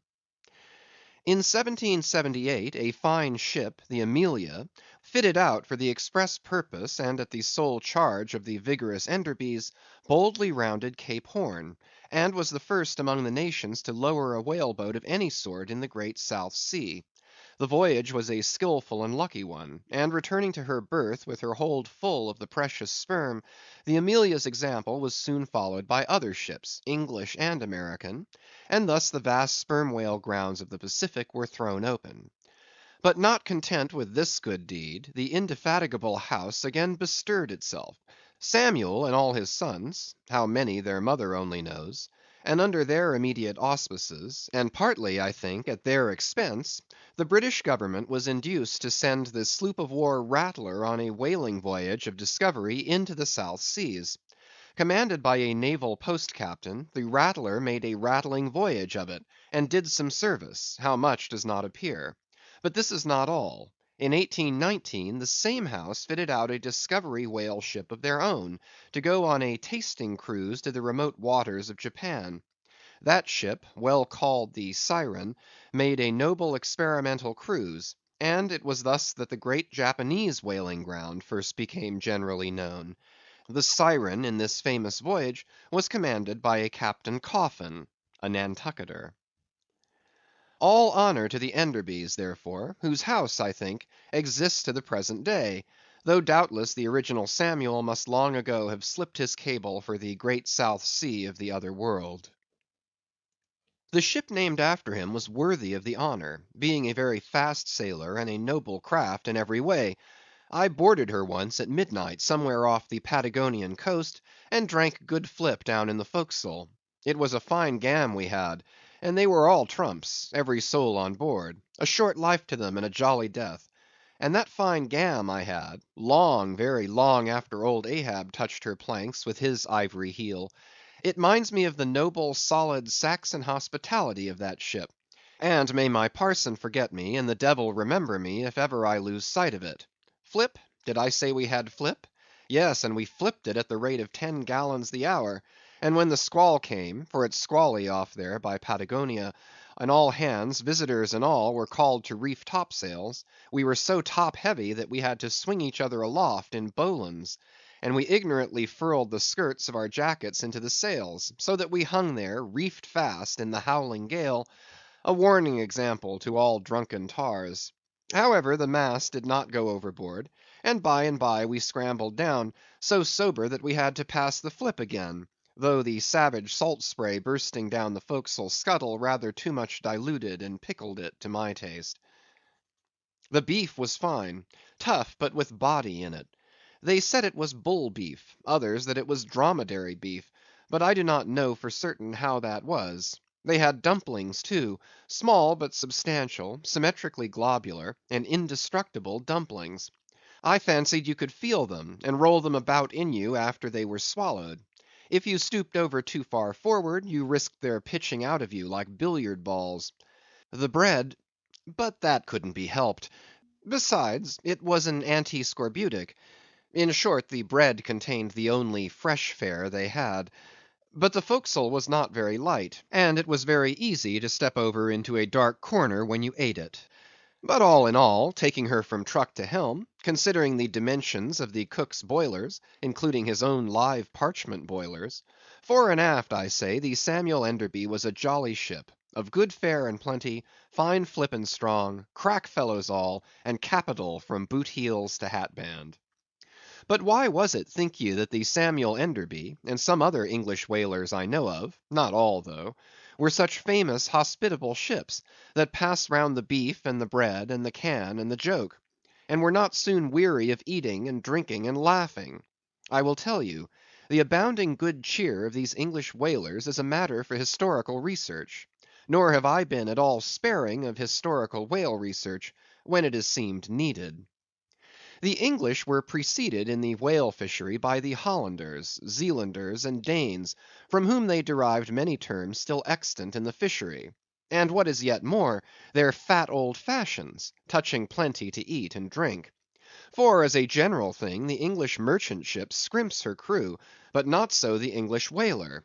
Hence, in the English, this thing of whaling good cheer is not normal and natural, but incidental and particular, and therefore must have some special origin, which is here pointed out, and will be still further elucidated. During my researches in the Leviathanic histories, I stumbled upon an ancient Dutch volume, which, by the musty whaling smell of it, I knew must be about whalers. The title was Dan Koopman, wherefore I concluded that this must be the invaluable memoirs of some Amsterdam cooper in the fishery, as every whale ship must carry its cooper. I was reinforced in this opinion by seeing that it was the production of one Fitz Swackhammer. But my friend Dr. Snodhead, a very learned man, professor of Low Dutch and High German in the College of Santa Claus and St. Potts, to whom I handed the work for translation, giving him a box of sperm candles for his trouble, this same Dr. Snodhead, so soon as he spied the book, assured me that Dan Koopman did not mean the cooper, but the merchant. In short, this ancient and learned Low Dutch book treated of the commerce of Holland, and among other subjects contained a very interesting account of its whale fishery; and in this chapter it was, headed Smeer, or Fat, that I found a long detailed list of the outfits for the larders and cellars of 180 sail of Dutch whalemen, from which list, translated by Dr. Snodhead, I transcribe the following: 400,000 pounds of beef, 60,000 pounds Friesland pork, 150,000 pounds of stockfish, 550,000 pounds of biscuit, 72,000 pounds of soft bread, 2,800 firkins of butter, 20,000 pounds Texel and Leyden cheese, 144,000 pounds cheese, probably an inferior article, 550 anchors of Geneva, 10,800 barrels of beer. Most statistical tables are parchingly dry in the reading. Not so in the present case, however, where the reader is flooded with whole pipes, barrels, quarts, and gills of good gin and good cheer. At the time I devoted 3 days to the studious digesting of all this beer, beef, and bread, during which many profound thoughts were incidentally suggested to me, capable of a transcendental and Platonic application. And furthermore, I compiled supplementary tables of my own, touching the probable quantity of stockfish, etc., consumed by every Low Dutch harpooner in that ancient Greenland and Spitzbergen whale fishery. In the first place, the amount of butter and Texel and Leyden cheese consumed seems amazing. I impute it, though, to their naturally unctuous natures, being rendered still more unctuous by the nature of their vocation, and especially by their pursuing their game in those frigid polar seas, on the very coasts of that Esquimaux country where the convivial natives pledge each other in bumpers of train oil. The quantity of beer, too, is very large, 10,800 barrels. Now, as those polar fisheries could only be prosecuted in the short summer of that climate, so that the whole cruise of one of these Dutch whalemen, including the short voyage to and from the Spitzbergen Sea, did not much exceed 3 months, say, and reckoning 30 men to each of their fleet of 180 sail, we have 5,400 Low Dutch seamen in all. Therefore, I say, we have precisely 2 barrels of beer per man for a 12 weeks' allowance, exclusive of his fair proportion of that 550 anchors of gin. Now, whether these gin and beer harpooneers, so fuddled as one might fancy them to have been, were the right sort of men to stand up in a boat's head and take good aim at flying whales, this would seem somewhat improbable. Yet they did aim at them, and hit them too. But this was very far north, be it remembered, where beer agrees well with the constitution. Upon the equator, in our southern fishery, beer would be apt to make the harpooneer sleepy at the masthead and boozy in his boat, and grievous loss might ensue to Nantucket and New Bedford. But no more. Enough has been said to show that the old Dutch whalers of 2 or 3 centuries ago were high livers, and that the English whalers have not neglected so excellent an example. For, say they, when cruising in an empty ship, if you can get nothing better out of the world, get a good dinner out of it at least. And this empties the decanter. Chapter 102. A Bower in the Arsacides. Hitherto, in descriptively treating of the sperm whale, I have chiefly dwelt upon the marvels of his outer aspect, or separately and in detail upon some few interior structural features.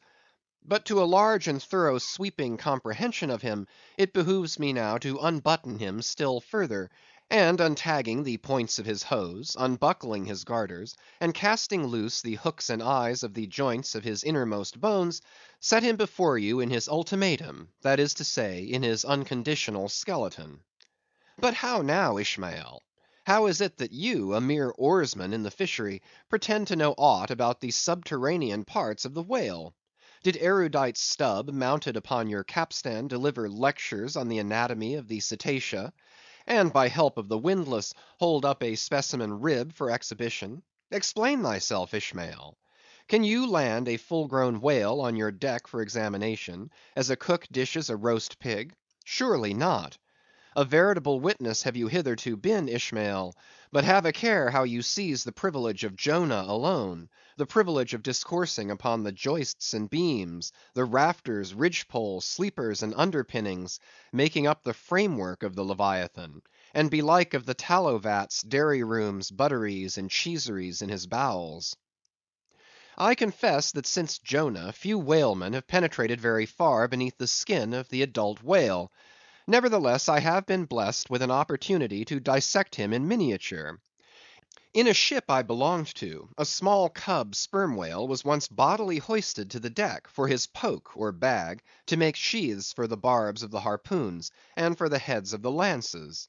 Think you I let that chance go, without using my boat hatchet and jackknife, and breaking the seal and reading all the contents of that young cub? And as for my exact knowledge of the bones of the Leviathan in their gigantic full grown development, for that rare knowledge I am indebted to my late royal friend Tranquo, King of Tranque, one of the Arsacides. For being at Tranque, years ago, when attached to the trading ship Dey of Algiers, I was invited to spend part of the Arsacidean holidays with the Lord of Tranque at his retired palm villa at Pupella, a seaside glen not very far distant from what our sailors called Bamboo Town, his capital. Among many other fine qualities, my royal friend Tranquo, being gifted with a devout love for all matters of barbaric vertu, had brought together in Pupella whatever rare things the more ingenious of his people could invent; chiefly carved woods of wonderful devices, chiselled shells, inlaid spears, costly paddles, aromatic canoes, and all these distributed among whatever natural wonders the wonder-freighted, tribute-rendering waves had cast upon his shores. Chief among the latter was a great sperm whale, which, after an unusually long, raging gale, had been found dead and stranded, with his head against a cocoa nut tree, whose plumage-like tufted droopings seemed his verdant jet. When the vast body had at last been stripped of its fathom-deep enfoldings, and the bones became dust dry in the sun, then the skeleton was carefully transported up the Pupella glen, where a grand temple of lordly palms now sheltered it.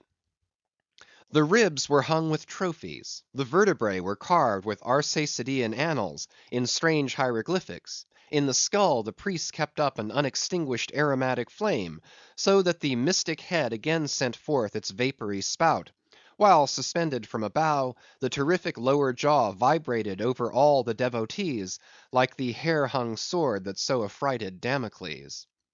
It was a wondrous sight. The wood was green as mosses of the icy glen; the trees stood high and haughty, feeling their living sap; the industrious earth beneath was as a weaver's loom, with a gorgeous carpet on it, whereof the ground‐vine tendrils formed the warp and woof, and the living flowers the figures. All the trees with all their laden branches, all the shrubs and ferns and grasses, the message‐carrying air, all these unceasingly were active. Through the lacings of the leaves, the great sun seemed a flying shuttle, weaving the unwearied verdure. Oh, busy weaver! unseen weaver! Pause! one word! Whither flows the fabric? What palace may it deck? Wherefore all these ceaseless toilings? Speak, weaver! Stay thy hand! But one single word with thee! Nay, the shuttle flies, the figures float from forth the loom, the freshet rushing carpet for ever slides away. The weaver god, he weaves, and by that weaving is he deafened, that he hears no mortal voice; and by that humming, we too, who look on the loom, are deafened, and only when we escape it shall we hear the thousand voices that speak through it. For even so it is in all material factories; the spoken words that are inaudible among the flying spindles, those same words are plainly heard without the walls, bursting from the opened casements. Thereby have villainies been detected. Ah, mortal, then be heedful; for so, in all this din of the great world's loom, thy subtlest thinkings may be overheard afar. Now, amid the green, life‐restless loom of that Arsacidean wood, the great, white, worshipped skeleton lay lounging, a gigantic idler. Yet, as the ever‐woven, verdant warp and woof intermixed and hummed around him, the mighty idler seemed the cunning weaver, himself all woven over with the vines, every month assuming greener, fresher verdure, but himself a skeleton. Life folded death, death trellised life; the grim god wived with youthful life, and begat him curly‐headed glories. Now when with the royal Tranquo I visited this wondrous whale, and saw the skull an altar, and the artificial smoke ascending from where the real jet had issued, I marvelled that the king should regard a chapel as an object of vertu. He laughed. But more I marvelled that the priest should swear that smoky jet of his was genuine. To and fro I paced before this skeleton, brushed the vines aside, broke through the ribs, and with a ball of Arsacidean twine, wandered, eddied long amid its many winding, shaded colonnades and arbors. But soon my line was out, and following it back, I emerged from the opening where I entered. I saw no living thing within; naught was there but bones. Cutting me a green measuring rod, I once more dived within the skeleton. From their arrow slit in the skull, the priests perceived me taking the altitude of the final rib. "How now?" they shouted. "Darest thou measure this our god? That's for us." "Aye, priests." "Well, how long do ye make him, then?" But hereupon a fierce contest rose among them, concerning feet and inches; they cracked each other's sconces with their yardsticks; the great skull echoed; and seizing that lucky chance, I quickly concluded my own admeasurements. These admeasurements I now propose to set before you. But first be it recorded that, in this matter, I am not free to utter any fancied measurement I please; because there are skeleton authorities you can refer to test my accuracy.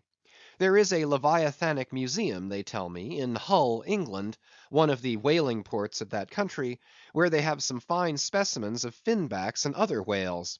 Likewise I have heard that in the Museum of Manchester, in New Hampshire, they have what the proprietors call "the only perfect specimen of a Greenland or river whale in the United States." Moreover, at a place in Yorkshire, England, Burton Constable by name, a certain Sir Clifford Constable has in his possession the skeleton of a sperm whale, but of moderate size, by no means of the full grown magnitude of my friend King Tranquo's. In both cases the stranded whales to which these two skeletons belonged were originally claimed by their proprietors upon similar grounds; King Tranquo seizing his because he wanted it, and Sir Clifford because he was lord of the seigneuries in those parts. Sir Clifford's whale has been articulated throughout, so that like a great chest of drawers you can open and shut him in all his bony cavities, spread out his ribs like a gigantic fan, and swing all day upon his lower jaw. Locks are to be put upon some of his trap doors and shutters, and a footman will show round future visitors with a bunch of keys at his side. Sir Clifford thinks of charging twopence for a peep at the whispering gallery in the spinal column, threepence to hear the echo of the hollow of his cerebellum, and sixpence for the unrivalled view from his forehead. The skeleton dimensions I shall now proceed to set down are copied verbatim from my right arm, where I had them tattooed, as in my wild wanderings at that period there was no other secure way of preserving such valuable statistics. But as I was crowded for space, and wished the other parts of my body to remain a blank page for a poem I was then composing, at least what untattooed parts might remain, I did not trouble myself with the odd inches, nor indeed should inches at all enter into a congenial admeasurement of the whale. CHAPTER 103. Measurement of the Whale's Skeleton. In the first place, I wish to lay before you a particular plain statement touching the living bulk of this Leviathan, whose skeleton we are briefly to exhibit. Such a statement may prove useful here. According to a careful calculation I have made, and which I partly base upon Captain Scoresby's estimate of 70 tons for the largest size Greenland whale of 60 feet in length; according to my careful calculation, I say, a sperm whale of the largest magnitude, between 85 and 90 feet in length, and something less than 40 feet in its fullest circumference, such a whale will weigh at least 90 tons, so that reckoning 13 men to a ton, he would considerably outweigh the combined population of a whole village of 1,100 inhabitants. Think you not, then, that brains like yoked cattle should be put to this Leviathan, to make him at all budge to any landsman's imagination?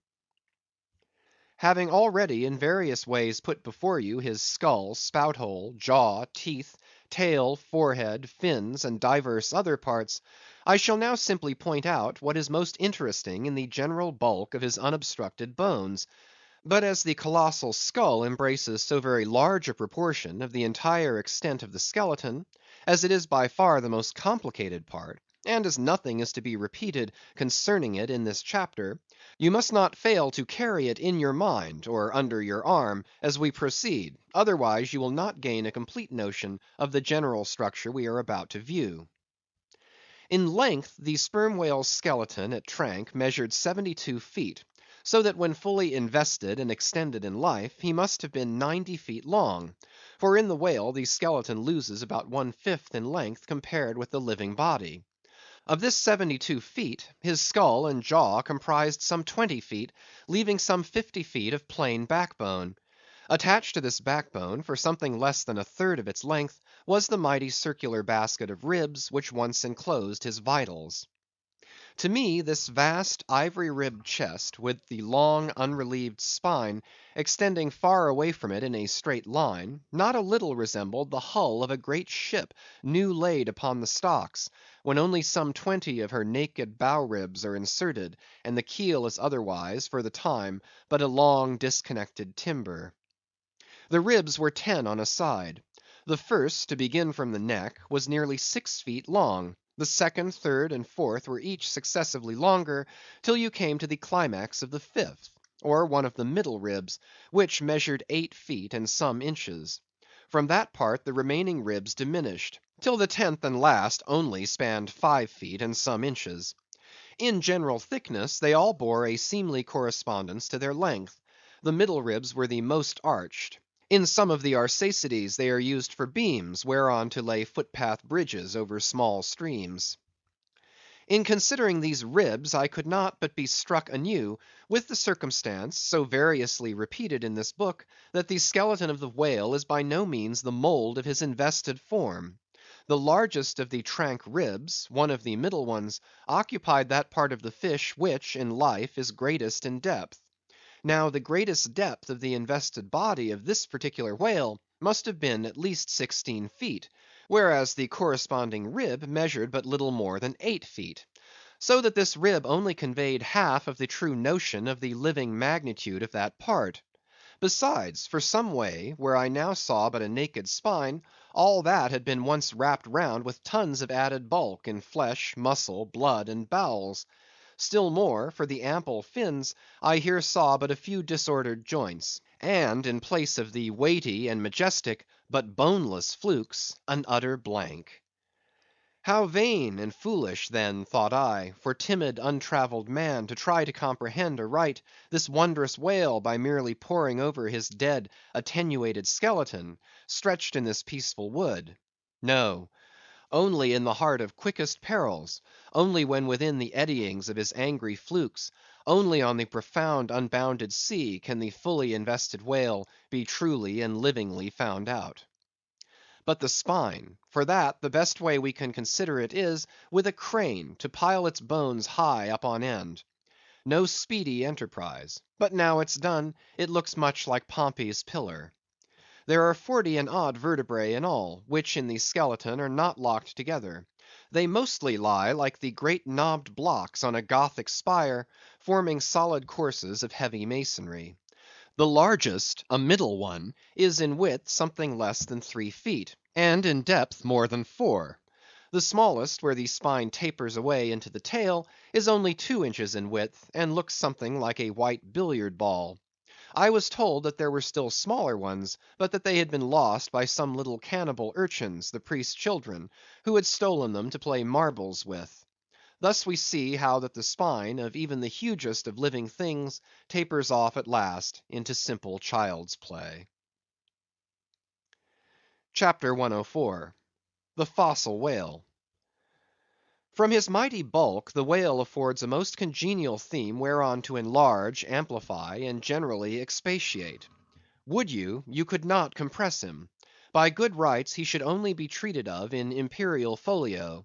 Not to tell over again his furlongs from spiracle to tail, and the yards he measures about the waist, only think of the gigantic involutions of his intestines, where they lie in him like great cables and hawsers coiled away in the subterranean orlop deck of a line of battle ship. Since I have undertaken to manhandle this Leviathan, it behooves me to approve myself omnisciently exhaustive in the enterprise, not overlooking the minutest seminal germs of his blood, and spinning him out to the uttermost coil of his bowels. Having already described him in most of his present habitatory and anatomical peculiarities, it now remains to magnify him in an archaeological, fossiliferous, and antediluvian point of view. Applied to any other creature than the Leviathan, to an ant or a flea, such portly terms might justly be deemed unwarrantably grandiloquent. But when Leviathan is the text, the case is altered. Fain am I to stagger to this emprise under the weightiest words of the dictionary. And here be it said, that whenever it has been convenient to consult one in the course of these dissertations, I have invariably used a huge quarto edition of Johnson, expressly purchased for that purpose; because that famous lexicographer's uncommon personal bulk more than fitted him to compile a lexicon to be used by a whale author like me. One often hears of writers that rise and swell with their subject, though it may seem but an ordinary one. How then with me writing of this Leviathan? Unconsciously my chirography expands into placard capitals. Give me a condor's quill; give me Vesuvius's crater for an inkstand. Friends, hold my arms; for in the mere act of penning my thoughts of this Leviathan, they weary me, and make me faint with their outreaching comprehensiveness of sweep, as if to include the whole circle of the sciences, and all the generations of whales, and men, and mastodons, past, present, and to come, with all the revolving panoramas of empire on earth, and throughout the whole universe, not excluding its suburbs. Such and so magnifying is the virtue of a large and liberal theme. We expand to its bulk. To produce a mighty book, you must choose a mighty theme. No great and enduring volume can ever be written on the flea, though many there be who have tried it.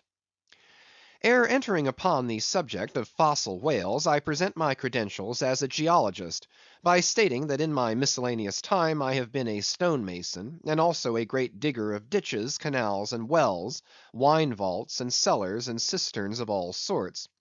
Likewise, by way of preliminary, I desire to remind the reader, that while in the earlier geological strata there are found fossils of monsters now almost completely extinct, the subsequent relics discovered in what are called the tertiary formations seem the connecting, or at any rate intercepted links, between the ante-chronicle creatures and those whose remote posterity are said to have entered the ark. All the fossil whales hitherto discovered belong to the tertiary period, which is the last preceding the superficial formations. And though none of them precisely answer to any known species of the present time, they are yet sufficiently akin to them in general respects to justify their taking rank as cetacean fossils. Detached broken fossils of pre-Adamite whales, fragments of their bones and skeletons, have within 30 years past, at various intervals, been found at the base of the Alps, in Lombardy, in France, in England, in Scotland, and in the states of Louisiana, Mississippi, and Alabama.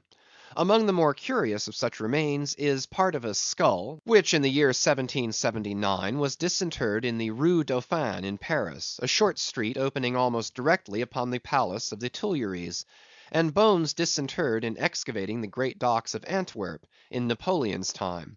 Cuvier pronounced these fragments to have belonged to some utterly unknown leviathanic species.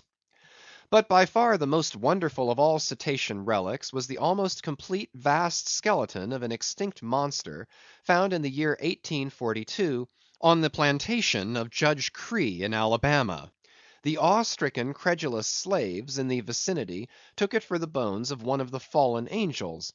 The Alabama doctors declared it a huge reptile, and bestowed upon it the name of Basilosaurus. But some specimen bones of it being taken across the sea to Owen, the English anatomist, it turned out that this alleged reptile was a whale, though of a departed species. A significant illustration of the fact, again and again repeated in this book, that the skeleton of the whale furnishes but little clue to the shape of his fully invested body. So Owen rechristened the monster Zeuglodon, and in his paper read before the London Geological Society, pronounced it in substance one of the most extraordinary creatures which the mutations of the globe have blotted out of existence.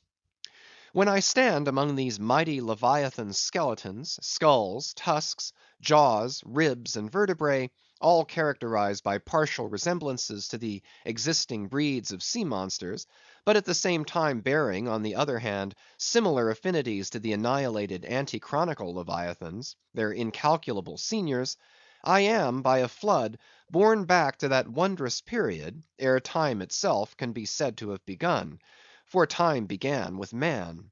Here Saturn's grey chaos rolls over me, and I obtain dim, shuddering glimpses into those polar eternities, when wedged bastions of ice pressed hard upon what are now the tropics, and in all the 25,000 miles of this world's circumference, not an inhabitable hand's breadth of land was visible. Then the whole world was the whale's, and, king of creation, he left his wake along the present lines of the Andes and the Himalayas. Who can show a pedigree like Leviathan? Ahab's harpoon had shed older blood than the Pharaoh's. Methuselah seems a schoolboy. I look round to shake hands with Shem.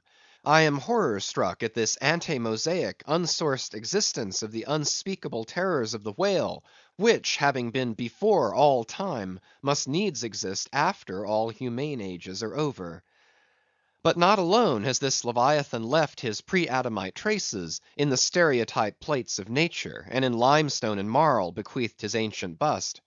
But upon Egyptian tablets, whose antiquity seems to claim for them an almost fossiliferous character, we find the unmistakable print of his fin.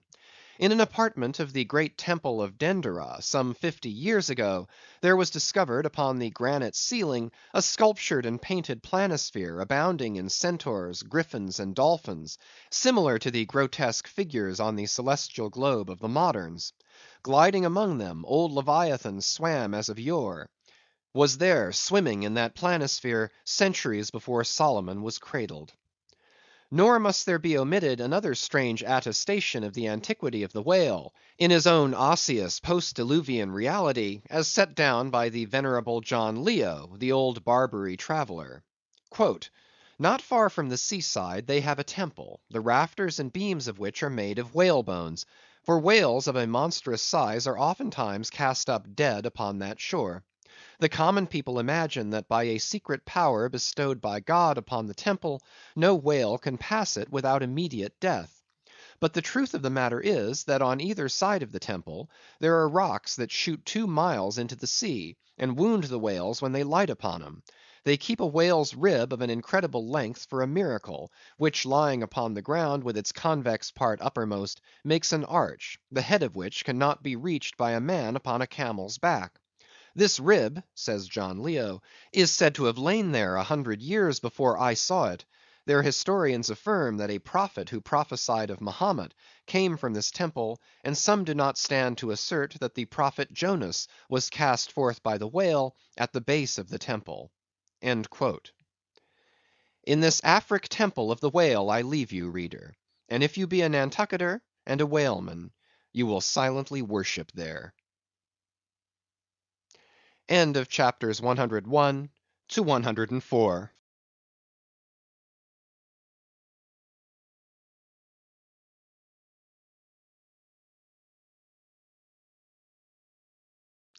Moby Dick, by Herman Melville. Chapters 105 to 108. Chapter 105. Does the whale's magnitude diminish? Will he perish? Inasmuch then as this Leviathan comes floundering down upon us from the headwaters of the eternities, it may be fitly inquired whether, in the long course of his generations, he has not degenerated from the original bulk of his sires. But upon investigation we find that not only are the whales of the present day superior in magnitude to those whose fossil remains are found in the tertiary system, embracing a distinct geological period prior to man, but of the whales found in that tertiary system, those belonging to its latter formations exceed in size those of its earlier ones. Of all the pre-Adamite whales yet exhumed, by far the largest is the Alabama one mentioned in the last chapter, and that was less than 70 feet in length in the skeleton; whereas we have already seen that the tape measure gives 72 feet for the skeleton of a large-sized modern whale. And I have heard, on whalemen's authority, that sperm whales have been captured near 100 feet long at the time of capture. But may it not be that while the whales of the present hour are an advance in magnitude upon those of all previous geological periods, may it not be that since Adam's time they have degenerated? Assuredly we must conclude so, if we are to credit the accounts of such gentlemen as Pliny and the ancient naturalists generally. For Pliny tells us of whales that embraced acres of living bulk, and Aldrovandus of others which measured 800 feet in length; rope walks and Thames tunnels of whales. And even in the days of Banks and Solander, Cook's naturalists, we find a Danish member of the Academy of Sciences setting down certain Iceland whales (Raden sisker or wrinkled bellies) at 120 yards, that is, 360 feet. And Lacepede, the French naturalist, in his elaborate history of whales, in the very beginning of his work (page 3), sets down the right whale at 100 meters (328 feet), and this work was published so late as A.D. 1825. But will any whaleman believe these stories? No. The whale of today is as big as his ancestors in Pliny's times, and if ever I go where Pliny is, I, a whaleman (more than he was), will make bold to tell him so. Because I cannot understand how it is, that while the Egyptian mummies that were buried thousands of years before even Pliny was born, do not measure so much in their coffins as a modern Kentuckian in his socks, and while the cattle and other animals sculptured on the oldest Egyptian and Nineveh tablets, by the relative proportions in which they are drawn, just as plainly prove that the high-bred, stall-fed, prize cattle of Smithfield not only equal, but far exceed in magnitude the fattest of Pharaoh's fat kine. In the face of all this, I will not admit that of all animals the whale alone should have degenerated. But still another inquiry remains, one often agitated by the more recondite Nantucketers.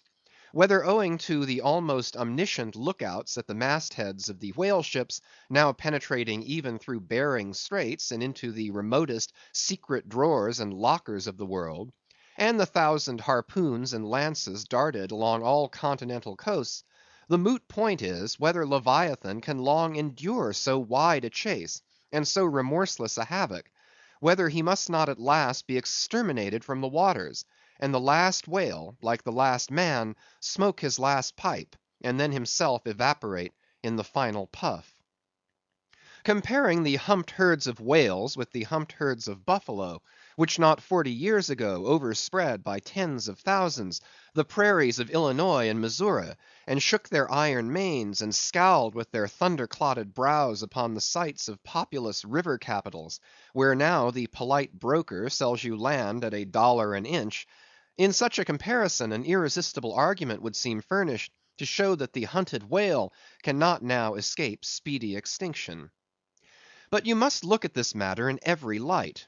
Though so short a period ago, not a good lifetime, the census of the buffalo in Illinois exceeded the census of men now in London, and though at the present day not one horn or hoof of them remains in all that region, and though the cause of this wondrous extermination was the spear of man, yet the far different nature of the whale hunt peremptorily forbids so inglorious an end to the Leviathan. 40 men in one ship hunting the sperm whales for 48 months think that they have done extremely well, and thank God if at last they carry home the oil of 40 fish; whereas in the days of the old Canadian and Indian hunters and trappers of the West, when the far West, in whose sunsets suns still rise, was a wilderness and a virgin, the same number of moccasined men, for the same number of months, mounted on horse instead of sailing in ships, would have slain not 40, but 40,000 and more buffaloes; a fact that, if need were, could be statistically stated. Nor, considered aright, does it seem any argument in favor of the gradual extinction of the sperm whale, for example, that in former years, the latter part of the last century, say, these leviathans in small pods were encountered much oftener than at present, and in consequence the voyages were not so prolonged, and were also much more remunerative; because, as has been elsewhere noticed, those whales, influenced by some views to safety, now swim the seas in immense caravans, so that to a large degree the scattered solitaries, yolks, and pods, and schools of other days are now aggregated into vast, but widely separated, unfrequent armies. That is all. And equally fallacious seems the conceit, that because the so‐called whalebone whales no longer haunt many grounds in former years abounding with them, hence that species also is declining.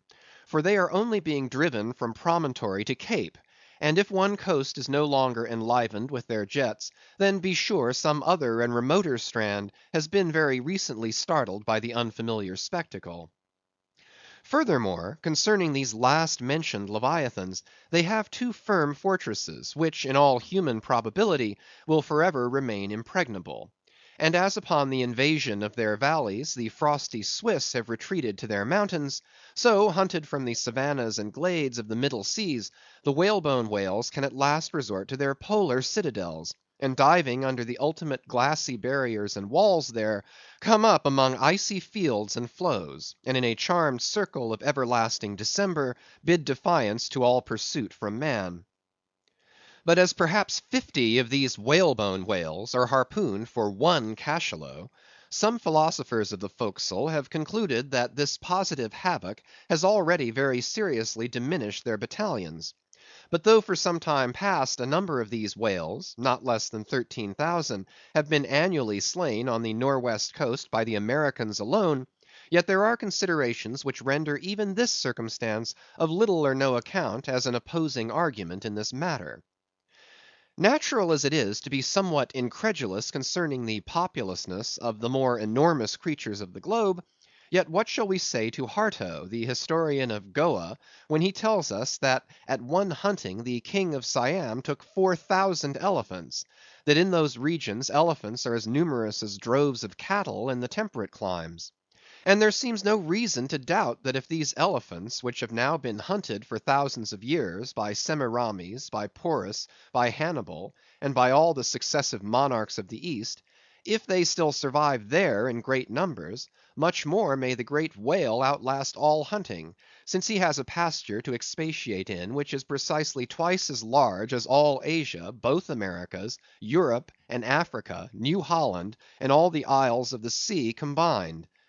Moreover, we are to consider that from the presumed great longevity of whales, their probably attaining an age of a century or more, therefore at any one period of time several distinct adult generations must be contemporary.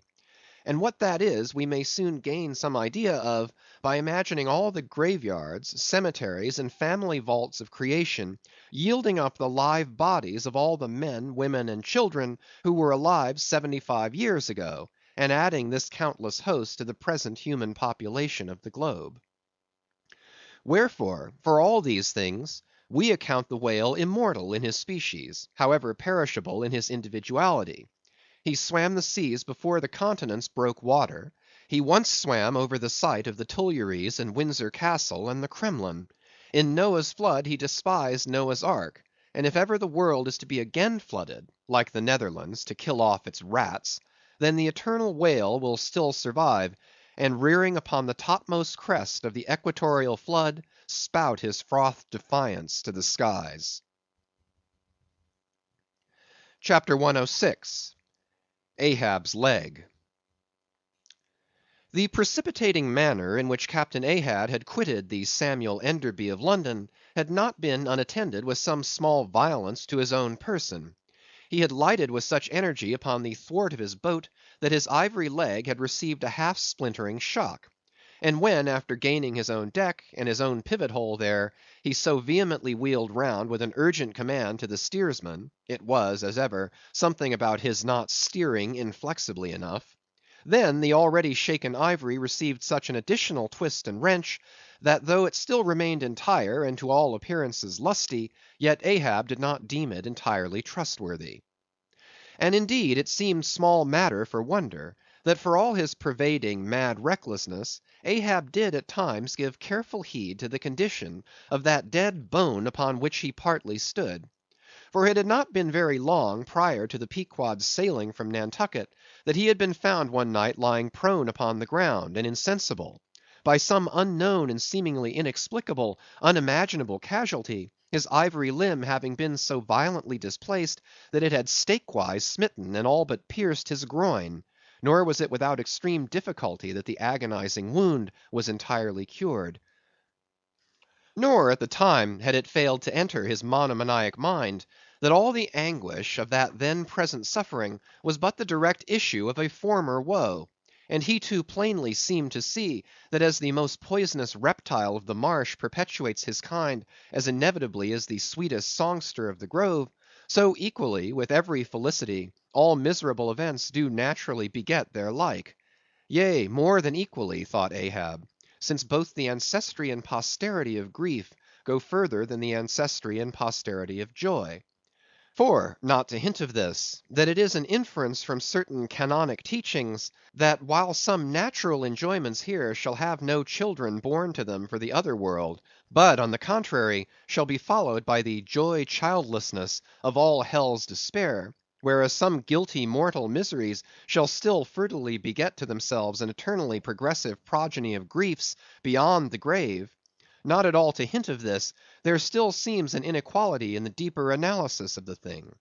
For, thought Ahab, while even the highest earthly felicities have a certain unsignifying pettiness lurking in them, but at bottom all heart woes, a mystic significance, and in some men an archangelic grandeur, so do their diligent tracings out not belie the obvious deduction.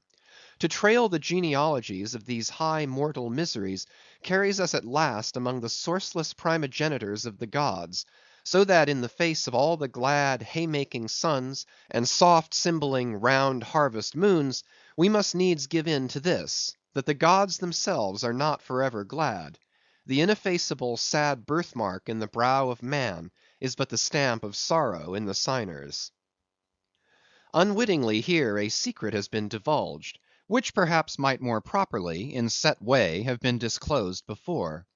With many other particulars concerning Ahab, always had it remained a mystery to some, why it was that for a certain period, both before and after the sailing of the Pequod, he had hidden himself away with such Grand Lama-like exclusiveness, and for that one interval sought speechless refuge, as it were, among the marble senate of the dead. Captain Peleg's bruited reason for this thing appeared by no means adequate; though, indeed, as touching all Ahab's deeper part, every revelation partook more of significant darkness than of explanatory light. But in the end it all came out; this one matter did, at least. That direful mishap was at the bottom of his temporary recluseness. And not only this, but to that ever contracting dropping circle ashore, who for any reason possessed the privilege of a less banned approach to him; to that timid circle the above hinted casualty, remaining as it did moodily unaccounted for by Ahab, invested itself with terrors not entirely underived from the land of spirits and of whales. So that, through their zeal for him, they had all conspired, so far as in them lay, to muffle up the knowledge of this thing from others; and hence it was that not till a considerable interval had elapsed, did it transpire upon the Pequod's decks. But be all this as it may, let the unseen ambiguous synod in the air, or the vindictive princes and potentates of fire, have to do or not with earthly Ahab, yet in this present matter of his leg, he took plain practical procedures. He called the carpenter. And when that functionary appeared before him, he bade him without delay set about making a new leg, and directed the mates to see him supplied with all the studs and joists of jaw ivory (sperm whale) which had thus far been accumulated on the voyage, in order that a careful selection of the stoutest, clearest grained stuff might be secured. This done, the carpenter received orders to have the leg completed that night, and to provide all the fittings for it, independent of those pertaining to the distrusted one in use. Moreover, the ship's forge was ordered to be hoisted out of its temporary idleness in the hold; and to accelerate the affair, the blacksmith was commanded to proceed at once to the forging of whatever iron contrivances might be needed. CHAPTER 107. The Carpenter. Seat thyself sultanically among the moons of Saturn, and take high abstracted man alone, and he seems a wonder, a grandeur, and a woe. But from the same point take mankind in mass, and for the most part they seem a mob of unnecessary duplicates, both contemporary and hereditary. But most humble though he was, and far from furnishing an example of the high humane abstraction, the Pequod's carpenter was no duplicate. Hence he now comes in person on this stage. Like all sea-going ship carpenters, and more especially those belonging to whaling vessels, he was to a certain off-handed practical extent alike experienced in numerous trades and callings collateral to his own, the carpenter's pursuit being the ancient and outbranching trunk of all those numerous handicrafts which more or less have to do with wood as an auxiliary material. But besides the application to him of the generic remark above, this carpenter of the Pequod was singularly efficient in those thousand nameless mechanical emergencies continually recurring in a large ship, upon a 3 or 4 years' voyage, in uncivilized and far distant seas.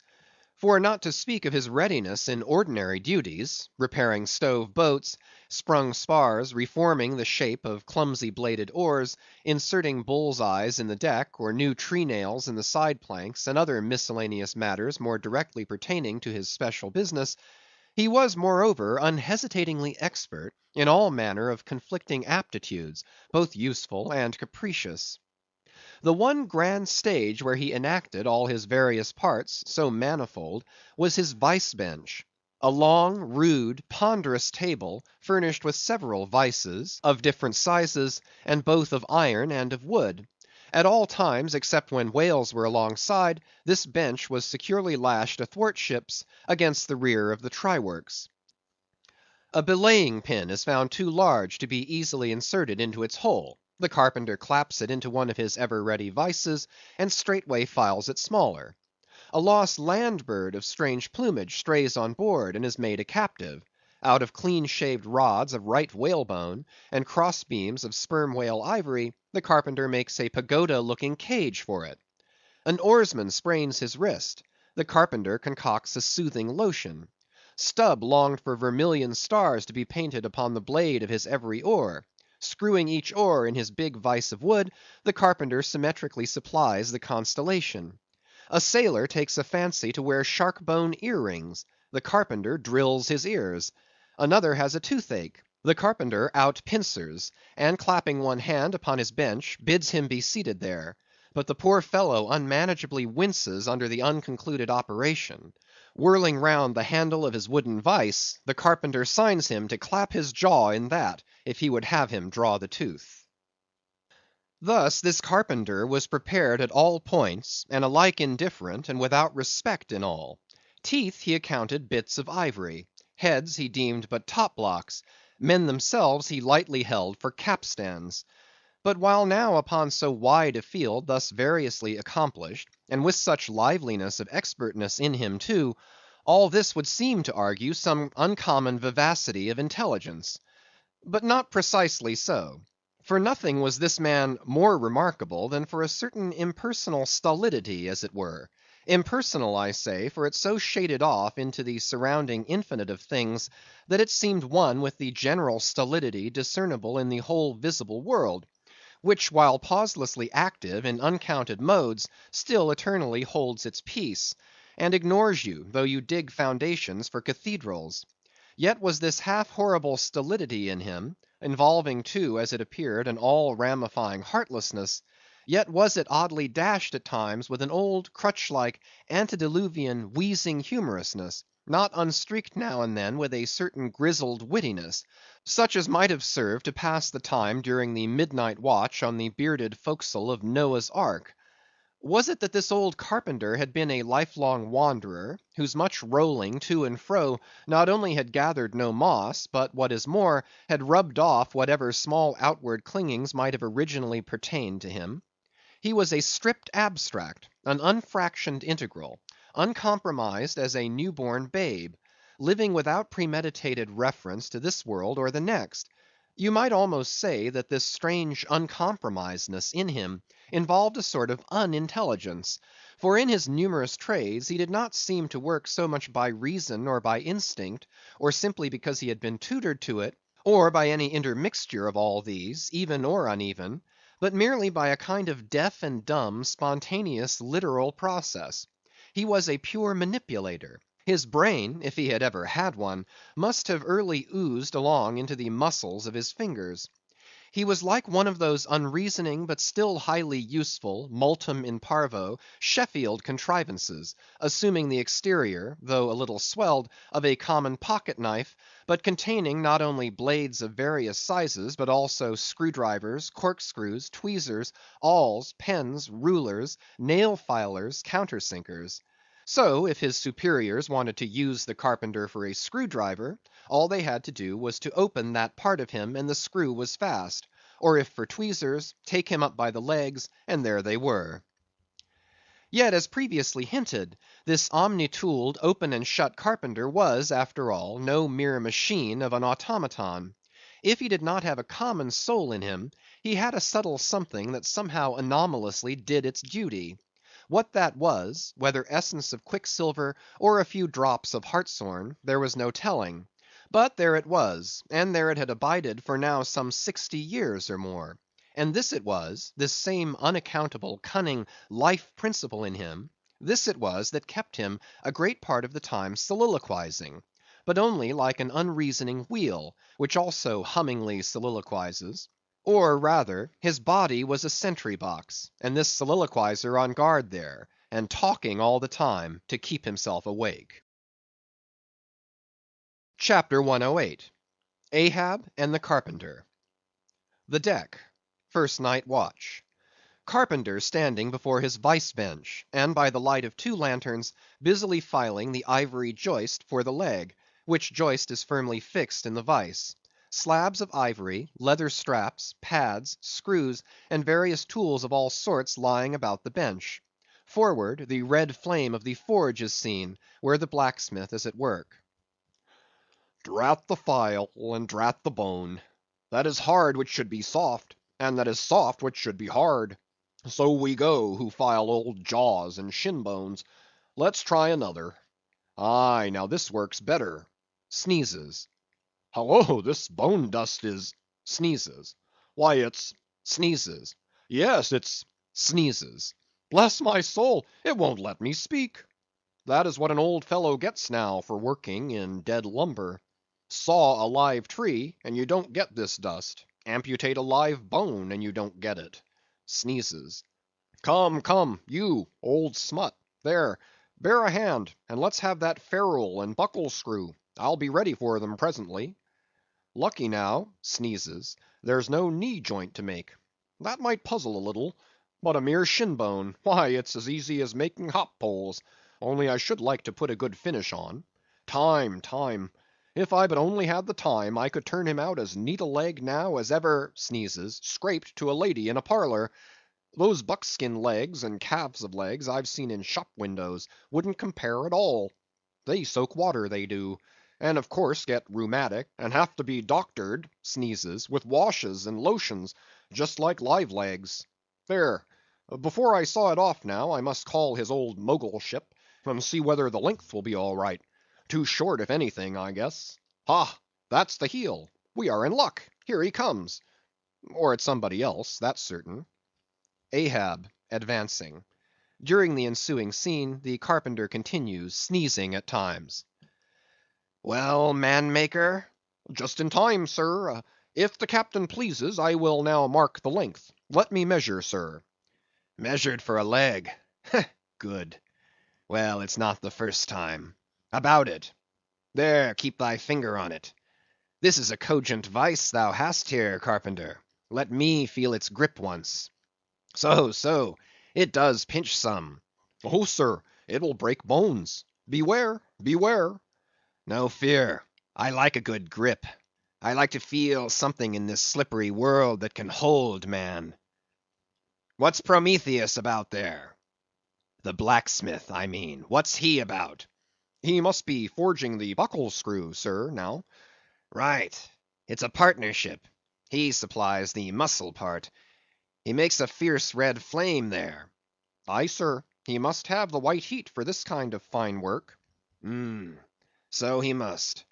I do deem it now a most meaning thing, that this old Greek Prometheus, who made men, they say, should have been a blacksmith, and animated them with fire. For what's made in fire must properly belong to fire, and so hell's probable. How the soot flies! This must be the remainder the Greek made the Africans of. Carpenter, when he's through with that buckle, tell him to forge a pair of steel shoulder blades. There's a peddler aboard with a crushing pack. Sir? Hold. While Prometheus is about it, I'll order a complete man after a desirable pattern. Imprimis, 50 feet high in his socks, then chest modeled after the Thames Tunnel, then legs with roots to 'em to stay in one place, then arms 3 feet through the wrist, no heart at all, brass forehead, and about 1/4 of an acre of fine brains. And let me see, shall I order eyes to see outwards? No, but put a skylight on top of his head to illuminate inwards. There, take the order and away. Now what's he speaking about, and who's he speaking to? I should like to know. Shall I keep standing here? Aside. 'Tis but indifferent architecture to make a blind dome. Here's one. No, no, no, I must have a lantern. Ho, ho, that's it, eh? Here are two, sir. One will serve my turn. What art thou thrusting that thief-catcher into my face for, man? Thrusted light is worse than presented pistols. I thought, sir, that you spoke to Carpenter. Carpenter? Why, but no. A very tidy, and I may say, an extremely gentlemanlike sort of business thou art in here, Carpenter. Or wouldst thou rather work in clay? Sir, clay? Clay, sir, that's mud. We leave clay to ditchers, sir. The fellow's impious. What art thou sneezing about? Bone is rather dusty, sir. Take the hint, then, and when thou art dead, never bury thyself under living people's noses. Sir? Oh, I guess so. Yes, dear. Look ye, Carpenter, I dare say thou callest thyself a right good workmanlike workman, eh? Well, then, will it speak thoroughly well for thy work, if, when I come to mount this leg thou makest, I shall nevertheless feel another leg in the same identical place with it? That is, Carpenter, my old lost leg, the flesh and blood one, I mean. Canst thou not drive that old Adam away? Truly, sir, I begin to understand somewhat now. Yes, I have heard something curious on that score, sir. How a dismasted man never entirely loses the feeling of his old spar, but it will be still pricking him at times. May I humbly ask if it really be so, sir? It is, man. Look, put thy live leg here in the place where mine once was. So, now, here is only one distinct leg to the eye, yet two to the soul. Where thou feelest tingling life, there, exactly there, there to a hair, do I. Is it a riddle? I should humbly call it a poser, sir. Hiss, then. How dost thou know that some entire, living, thinking thing may not be invisibly and uninterpenetratingly standing precisely where thou now standest? Aye, and standing there in thy spite. In thy most solitary hours, then, dost thou not fear eavesdroppers? Hold! Don't speak. And if I still feel the smart of my crushed leg, though it be now so long dissolved, then why mayest not thou, Carpenter, feel the fiery pains of hell forever, and without a body? Huh? Good Lord! Truly, sir, if it comes to that, I must calculate over again. I think I didn't carry a small figure, sir. Look ye, pudding head should never grant premises. How long before the leg is done? Perhaps an hour, sir. Bungle away at it, then, and bring it to me. Turns to go. Oh, life! Here I am, proud as a Greek god, and yet standing deader to this blockhead for a bone to stand on. Cursed be that mortal inter-indebtedness, which will not do away with ledgers. I would be free as air, and I'm down in the whole world's books. I am so rich I could have given bid for bid with the wealthiest Praetorians at the auction of the Roman Empire, which was the world's. And yet I owe for the flesh in the tongue I brag with. By heavens, I'll get a crucible, and into it, and dissolve myself down to one small compendious vertebra. So. Carpenter, resuming his work. Well, well, well. Stubb knows him best of all, and Stubb always says he's queer. Says nothing but that one sufficient little word. Queer. He's queer, says Stubb. He's queer, queer, queer, and keeps dinning it into Mr. Starbuck all the time. Queer, sir, queer, queer, very queer. And here's his leg. Yes, now that I think of it, here's his bedfellow. He has a stick of whale's jawbone for a wife, and this is his leg. He'll stand on this. What was that now about one leg standing in three places, and all the three places standing in one hell? How was that? Oh, I don't wonder he looked so scornful at me. I'm a sort of strange-thoughted sometimes, they say, but that's only haphazard like. Then a short little old body like me should never undertake to wade out into deep waters with tall heron-built captains. The water chucks you under the chin pretty quick, and there's a great cry for lifeboats. And here's the heron's leg, long and slim, sure enough. Now, for most folks, one pair of legs lasts a lifetime, and that must be because they use them mercifully, as a tender-hearted old lady uses her roly-poly old coach horses. But Ahab, oh, he's a hard driver. Look, driven one leg to death, and spavined the other for life, and now wears out bone legs by the cord. Hallo there, you smut! Bear a hand there with those screws, and let's finish it before the resurrection fellow comes a-calling with his horn for all legs, true or false, as brewery men go round collecting old beer barrels, to fill 'em up again. What a leg this is! It looks like a real live leg, filed down to nothing but the core. He'll be standing on this to-morrow. He'll be taking altitudes on it. Hallo! I almost forgot the little oval slate, smoothed ivory, where he figures up the latitude. So. Chisel, file, and sandpaper now. End of chapters 105 to 108.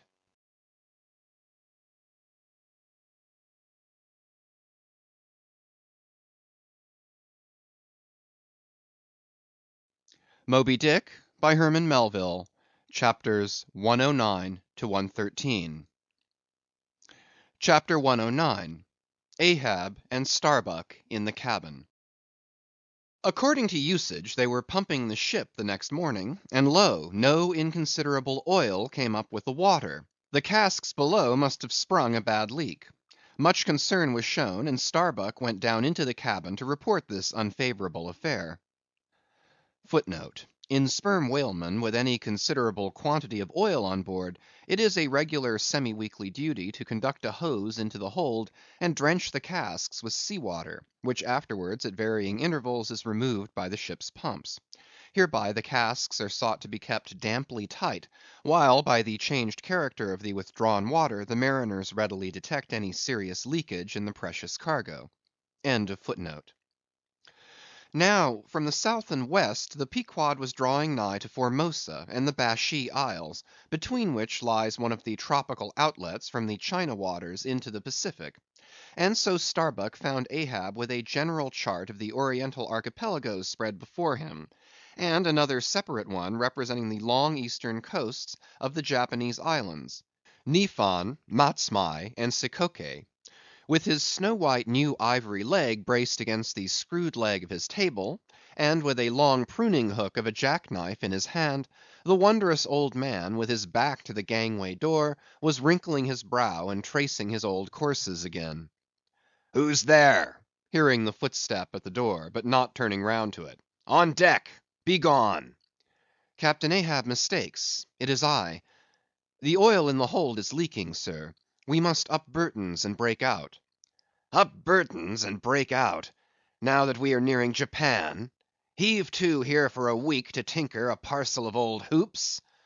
Either do that, sir, or waste in one day more oil than we may make good in a year. What we come 20,000 miles to get is worth saving, sir. So it is, if we get it. I was speaking of the oil in the hold, sir. And I was not speaking or thinking of that at all. Begone! Let it leak. I'm all a leak myself. Aye, leaks and leaks. Not only full of leaky casks, but those leaky casks are in a leaky ship. And that's a far worse plight than the Pequod's, man. Yet I don't stop to plug my leak, for who can find it in the deep-loaded hull? Or how hope to plug it, even if found, in this life's howling gale? Starbuck, I'll not have the Burtons hoisted. What will the owners say, sir? Let the owners stand on Nantucket beach and out-yell the typhoons. What cares Ahab? Owners, owners! Thou art always prating to me, Starbuck, about those miserly owners, as if the owners were my conscience. But look ye, the only real owner of anything is its commander, and hark ye, my conscience is in this ship's keel. On deck!" "Captain Ahab," said the reddening mate, moving further into the cabin, with a daring so strangely respectful and cautious, that it almost seemed not only every way seeking to avoid the slightest outward manifestation of itself, but within also seemed more than half distrustful of itself. "A better man than I might well pass over in thee, what he would quickly enough resent in a younger man; aye, and in a happier, Captain Ahab." "Devils! Dost thou then so much as dare to critically think of me? On deck!" "Nay, sir, not yet. I do entreat, and I do dare, sir, to be forbearing. Shall we not understand each other better than hitherto, Captain Ahab?"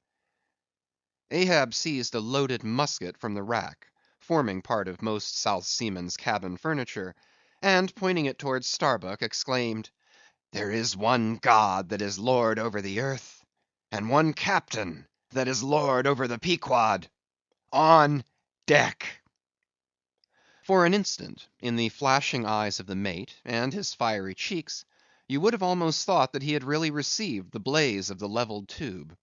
But mastering his emotion, he half calmly rose, and as he quitted the cabin, paused for an instant, and said, "Thou hast outraged, not insulted me, sir.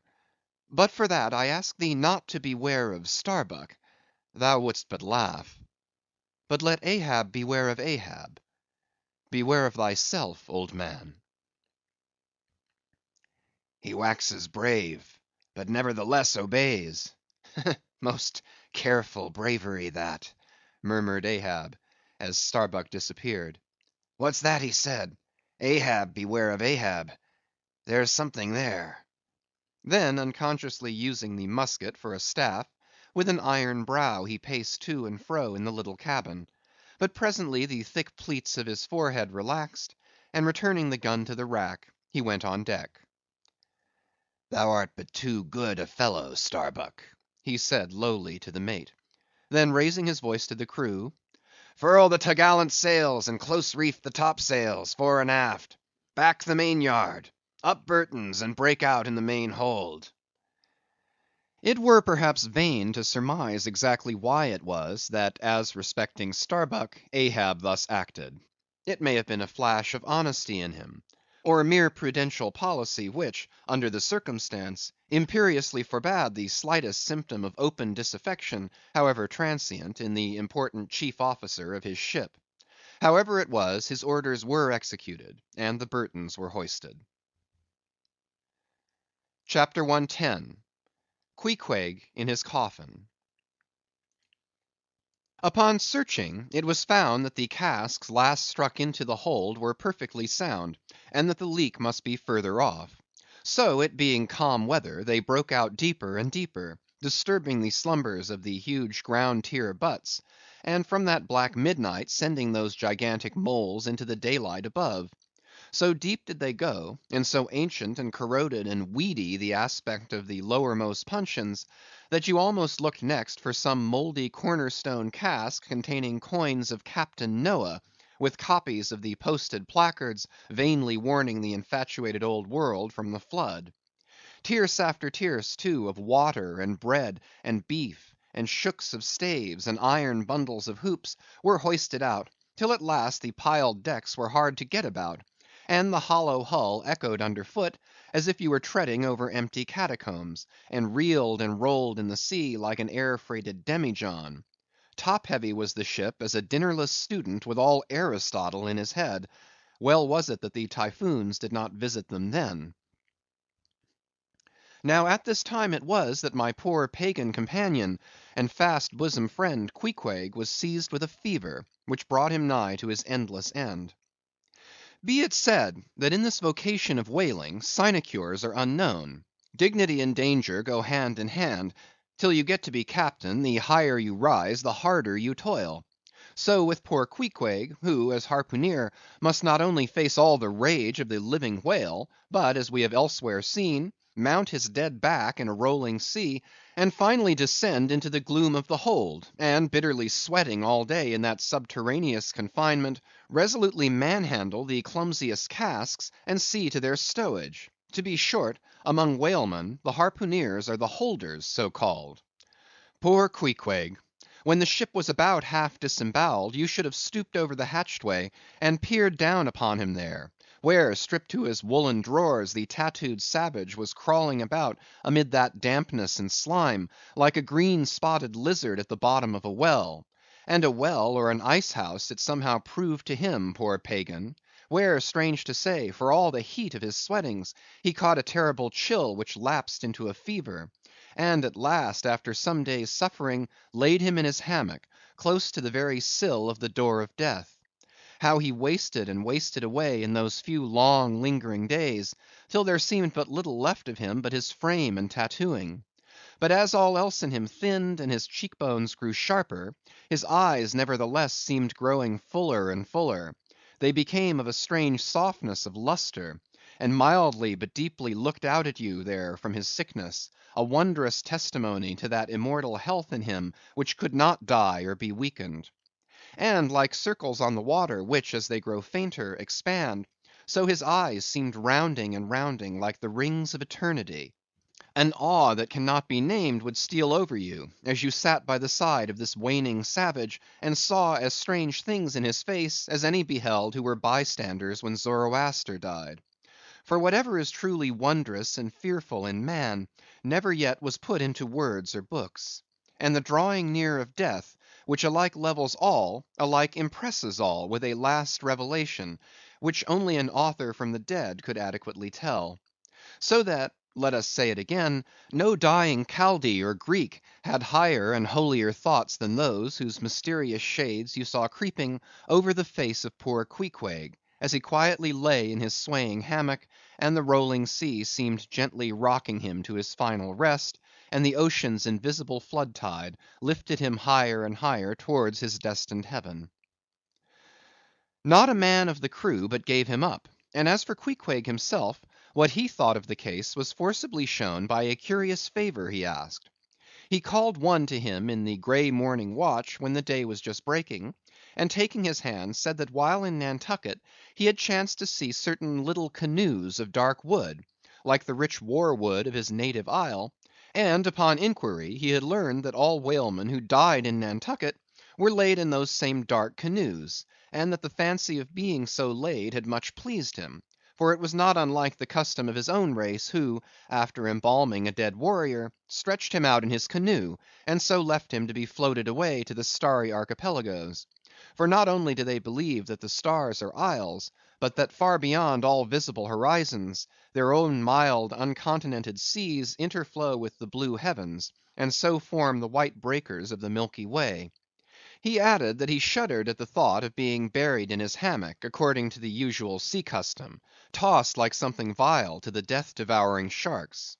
No, he desired a canoe like those of Nantucket, all the more congenial to him, being a whaleman, that like a whale boat these coffin canoes were without a keel, though that involved but uncertain steering and much leeway adown the dim ages. Now when this strange circumstance was made known aft, the carpenter was at once commanded to do Queequeg's bidding, whatever it might include. There was some heathenish coffin-colored old lumber aboard, which upon a long previous voyage had been cut from the aboriginal groves of the Lackaday Islands, and from these dark planks the coffin was recommended to be made. No sooner was the carpenter apprised of the order, than taking his rule he forthwith, with all the indifferent promptitude of his character, proceeded into the forecastle and took Queequeg's measure with great accuracy, regularly chalking Queequeg's person as he shifted the rule. "Ah, poor fellow! he'll have to die now," ejaculated the Long Island sailor. Going to his vice bench, the carpenter, for convenience sake and general reference, now transferringly measured on it the exact length the coffin was to be, and then made the transfer permanent by cutting 2 notches at its extremities. This done, he marshalled the planks and his tools, and to work. When the last nail was driven, and the lid duly planed and fitted, he lightly shouldered the coffin and went forward with it, inquiring whether they were ready for it yet in that direction. Overhearing the indignant but half humorous cries with which the people on deck began to drive the coffin away, Queequeg, to everyone's consternation, commanded that the thing should be instantly brought to him; nor was there any denying him, seeing that of all mortals, some dying men are the most tyrannical; and certainly since they will shortly trouble us so little for evermore, the poor fellows ought to be indulged. Leaning over in his hammock, Queequeg long regarded the coffin with an attentive eye. He then called for his harpoon, and had the wooden stock drawn from it, and then had the iron part placed in the coffin along with one of the paddles of his boat. All by his own request also, biscuits were then ranged round the sides within, a flask of fresh water was placed at the head, and a small bag of woody earth scraped up in the hold at the foot; and a piece of sailcloth being rolled up for a pillow, Queequeg now entreated to be lifted into his final bed, that he might make trial of its comforts, if any it had. He lay without moving a few minutes, then told one to go to his bag and bring out his little god, Yojo. Then crossing his arms on his breast with Yojo between, he called for the coffin lid (hatch he called it) to be placed over him. The head part turned over with a leather hinge, and there lay Queequeg in his coffin, with little but his composed countenance in view. "Rarmai."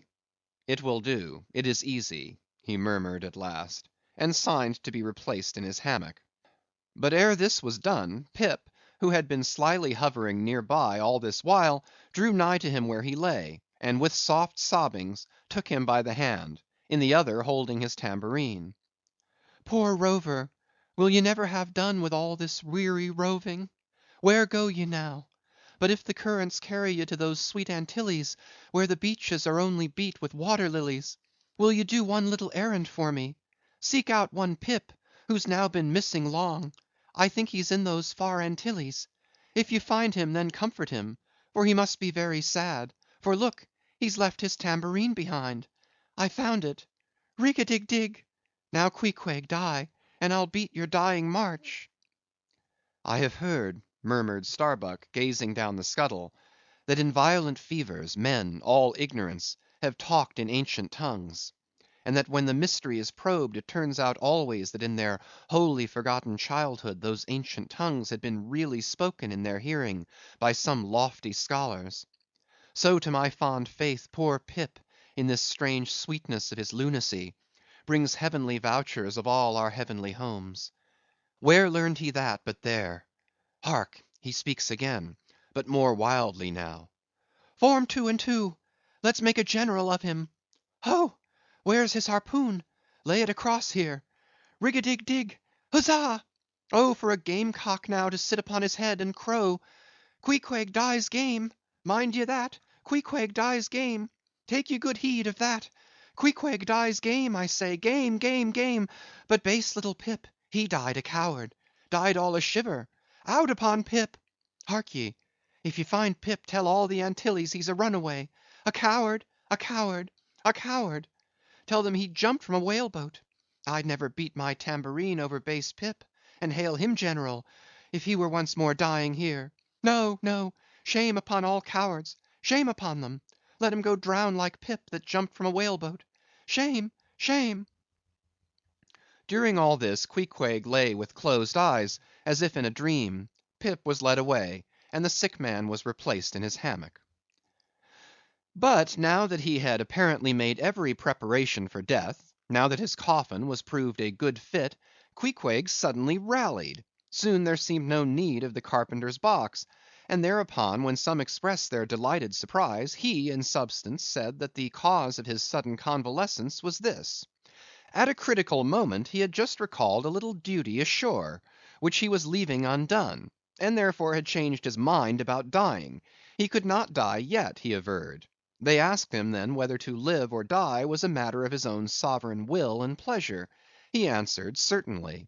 In a word, it was Queequeg's conceit, that if a man made up his mind to live, mere sickness could not kill him. Nothing but a whale, or a gale, or some violent, ungovernable, unintelligent destroyer of that sort. Now, there is this noteworthy difference between savage and civilized, that while a sick civilized man may be 6 months convalescing, generally speaking, a sick savage is almost half well again in a day. So in good time my Queequeg gained strength, and at length, after sitting on the windlass for a few indolent days, but eating with a vigorous appetite, he suddenly leaped to his feet, threw out his arms and legs, gave himself a good stretching, yawned a little bit, and then springing into the head of his hoisted boat, and poising a harpoon, pronounced himself fit for a fight. With a wild whimsiness he now used his coffin for a sea chest, and emptying into it his canvas bag of clothes, set them in order there. Many spare hours he spent in carving the lid with all manner of grotesque figures and drawings, and it seemed that hereby he was striving, in his rude way, to copy parts of the twisted tattooing on his body. And this tattooing had been the work of a departed prophet and seer on his island, who by those hieroglyphic marks had written out on his body a complete theory of the heavens and the earth, and a mystical treatise on the art of attaining truth; so that Queequeg in his own proper person was a riddle to unfold, a wondrous work in one volume, but whose mysteries not even himself could read, though his own live heart beat against them. And these mysteries were therefore destined in the end to moulder away with the living parchment whereon they were inscribed, and so be unsolved to the last. And this thought it must have been which suggested to Ahab that wild exclamation of his, when one morning turning away from surveying poor Queequeg, "Oh, devilish tantalization of the gods!"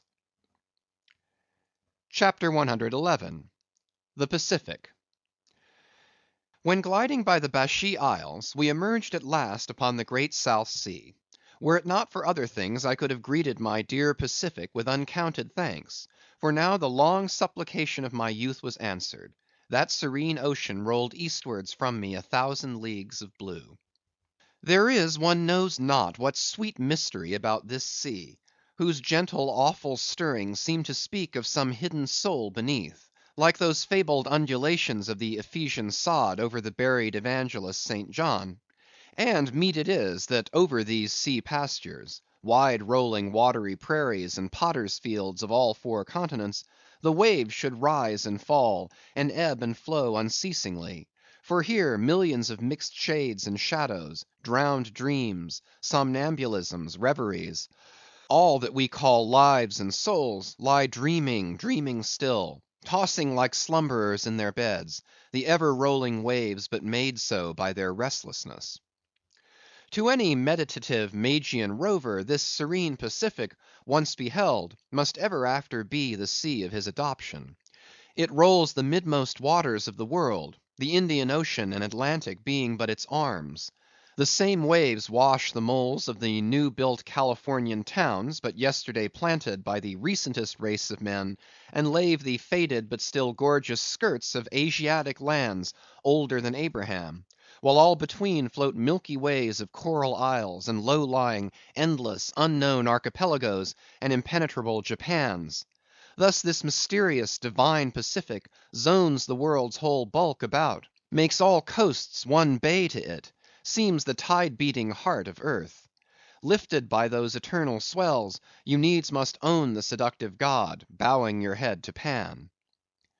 But few thoughts of Pan stirred Ahab's brain, as, standing like an iron statue at his accustomed place beside the mizzen rigging, with one nostril he unthinkingly snuffed the sugary musk from the Bashee Isles, in whose sweet woods mild lovers must be walking, and with the other consciously inhaled the salt breath of the new-found sea; that sea in which the hated white whale must even then be swimming. Launched at length upon these almost final waters, and gliding towards the Japanese cruising ground, the old man's purpose intensified itself. His firm lips met like the lips of a vice; the delta of his forehead's veins swelled like overladen brooks; in his very sleep his ringing cry ran through the vaulted hull, "Stern all! The white whale spouts thick blood!" CHAPTER 112. The Blacksmith. Availing himself of the mild summer cool weather that now reigned in these latitudes, and in preparation for the peculiarly active pursuit shortly to be anticipated, Perth, the begrimed, blistered old blacksmith, had not removed his portable forge to the hold again, after concluding his contributory work for Ahab's leg, but still retained it on deck, fast lashed to ring bolts by the foremast, being now almost incessantly invoked by the headsmen and harpooneers and bowsmen to do some little job for them, altering or repairing or new shaping their various weapons and boat furniture. Often he would be surrounded by an eager circle, all waiting to be served, holding boat spades, pike heads, harpoons, and lances, and jealously watching his every sooty movement as he toiled. Nevertheless, this old man's was a patient hammer wielded by a patient arm. No murmur, no impatience, no petulance did come from him. Silent, slow, and solemn, bowing over still further his chronically broken back, he toiled away, as if toil were life itself, and the heavy beating of his hammer the heavy beating of his heart. And so it was. Most miserable. A peculiar walk in this old man, a certain slight but painful appearing yawing in his gait, had at an early period of the voyage excited the curiosity of the mariners; and to the importunity of their persisted questionings he had finally given in. So it came to pass that every one now knew the shameful story of his wretched fate. Belated, and not innocently, one bitter winter's midnight, on the road running between two country towns, the blacksmith half stupidly felt the deadly numbness stealing over him, and sought refuge in a leaning, dilapidated barn. The issue was the loss of the extremities of both feet. Out of this revelation, part by part, at last came out the 4 acts of the gladness, and the one long and as yet uncatastrophed 5th act of the grief of his life's drama. He was an old man, who, at the age of nearly 60, had postponedly encountered that thing in sorrow's technicals called ruin. He had been an artisan of famed excellence, and with plenty to do; owned a house and garden, embraced a youthful, daughter‐like, loving wife, and 3 blithe, ruddy children; every Sunday went to a cheerful‐looking church planted in a grove. But one night under cover of darkness, and further concealed in a most cunning disguisement, a desperate burglar slid into his happy home, and robbed them all of everything. And darker yet to tell, the blacksmith himself did ignorantly conduct this burglar into his family's heart. It was the bottle conjurer. Upon the opening of that fatal cork, forth flew the fiend and shrivelled up his home.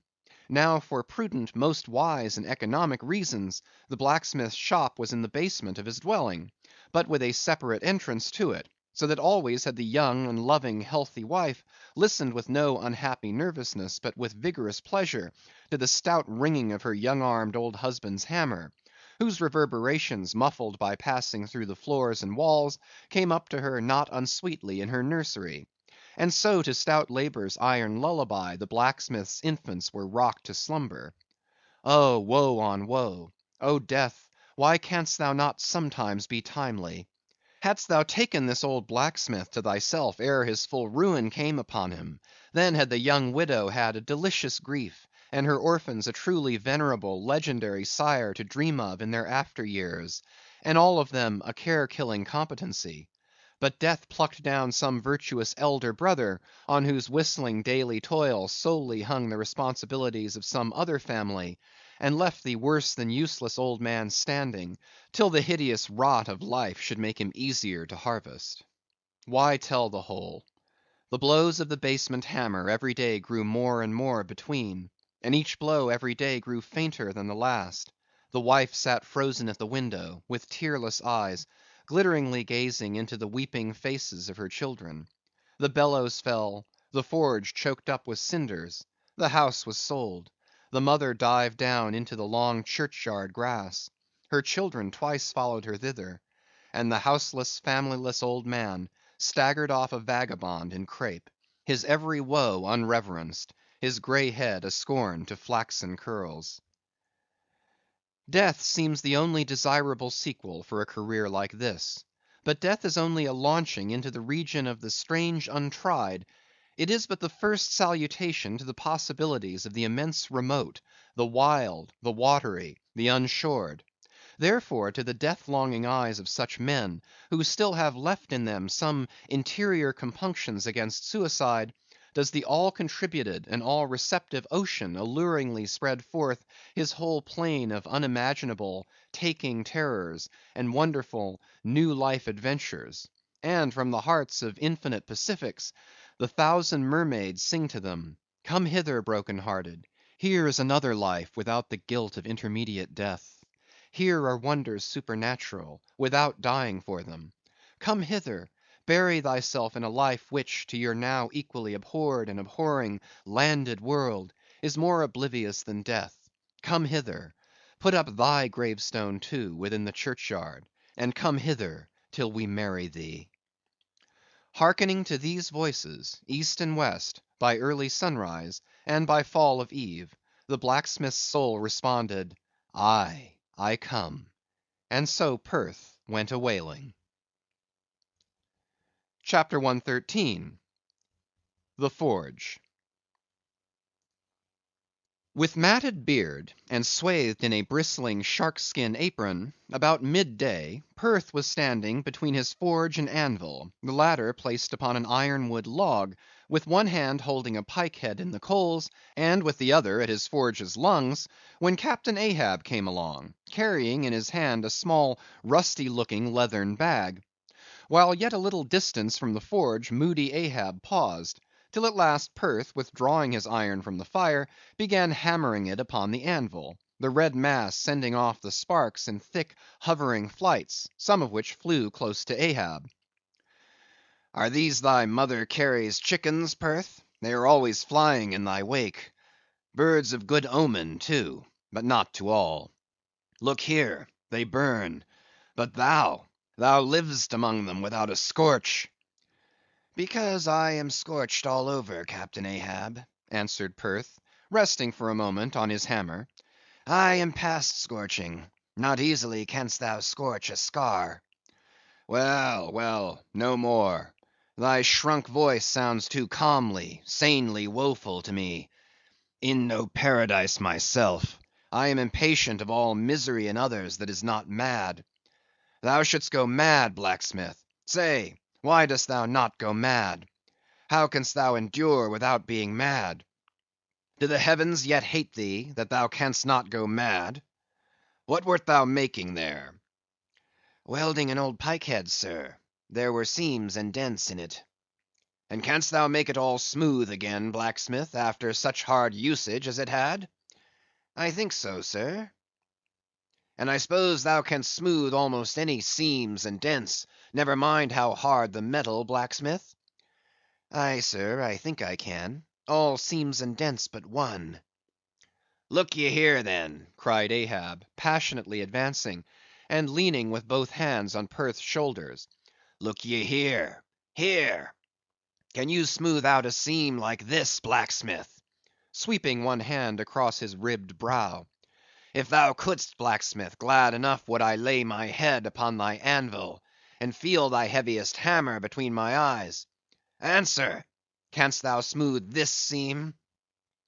"Oh, that is the one, sir. Said I not all seams and dents but one?" "Aye, blacksmith, it is the one. Aye, man, it is unsmoothable. For though thou only seest it here in my flesh, it is worked down into the bone of my skull. That is all wrinkles. But away with child's play. No more gaffs and pikes to day. Look ye here," jingling the leathern bag, as if it were full of gold coins. "I, too, want a harpoon made. One that 1,000 yoke of fiends could not part, Perth. Something that will stick in a whale like his own fin bone. There's the stuff," flinging the pouch upon the anvil. "Look ye, blacksmith, these are the gathered nail stubs of the steel shoes of racing horses." "Horseshoe stubs, sir? Why, Captain Ahab, thou hast there then the best and stubbornest stuff we blacksmiths ever work." "I know it, old man. These stubs will weld together like glue from the melted bones of murderers. Quick, forge me the harpoon, and forge me first 12 rods for its shank. Then wind and twist and hammer these 12 together, like the yarns and strands of a tow line. Quick, I'll blow the fire." When at last the 12 rods were made, Ahab tried them one, by spiraling them with his own hand round a long, heavy iron bolt. "A flaw," rejecting the last one. "Work that over again, Perth."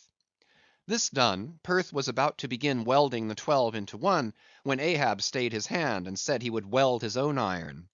As then with regular gasping hems he hammered on the anvil, Perth passing to him the glowing rods, one after the other, and the hard pressed forge shooting up its intense straight flame, the Parsee passed silently, and bowing over his head towards the fire, seemed invoking some curse or some blessing on the toil. But as Ahab looked up, he slid aside. "What's that bunch of lucifers dodging about there for?" muttered Stubb, looking on from the forecastle. "That Parsee smells fire like a fusee, and smells of it himself like a hot musket's powder pan." At last the shank, in one complete rod, received its final heat, and as Perth, to temper it, plunged it all hissing into the cask of water near by, the scalding steam shot up into Ahab's bent face. "Wouldst thou brand me, Perth?" wincing for a moment with the pain. "Have I been but forging my own branding iron, then?" "Pray God, not that. Yet I fear something, Captain Ahab. Is not this harpoon for the white whale?" "For the white fiend. But now for the barbs. Thou must make them thyself, man. Here are my razors, the best of steel. Here, and make the barbs sharp as the needle sleet of the icy sea." For a moment the old blacksmith eyed the razors as though he would fain not use them. "Take them, man. I have no need for them. For I now neither shave, sup, nor pray till—but here, to work." Fashioned at last into an arrowy shape, and welded by Perth to the shank, the steel soon pointed the end of the iron; and as the blacksmith was about giving the barbs their final heat prior to tempering them, he cried to Ahab to place the water cask near. "No, no, no water for that. I want it of the true death temper. Ahoy there, Tashtego, Queequeg, Daggoo! What say ye, pagans? Will you give me as much blood as will cover this barb?" holding it high up. A cluster of dark nods replied, yes. 3 punctures were made in the heathen flesh, and the white whale's barbs were then tempered. "Ego non baptizo te in nomine Patris, sed in nomine Diaboli!" deliriously howled Ahab, as the malignant iron scorchingly devoured the baptismal blood. Now, mustering the spare poles from below, and selecting one of hickory, with the bark still investing it, Ahab fitted the end to the socket of the iron. A coil of new tow line was then unwound, and some fathoms of it taken to the windlass, and stretched to a great tension. Pressing his foot upon it till the rope hummed like a harp string, then eagerly bending over it, and seeing no strandings, Ahab exclaimed, "Good! And now for the seizings." At one extremity the rope was unstranded, and the separate spread yarns were all braided and woven round the socket of the harpoon. The pole was then driven hard up into the socket. From the lower end, the rope was traced half way along the pole's length, and firmly secured so, with intertwistings of twine.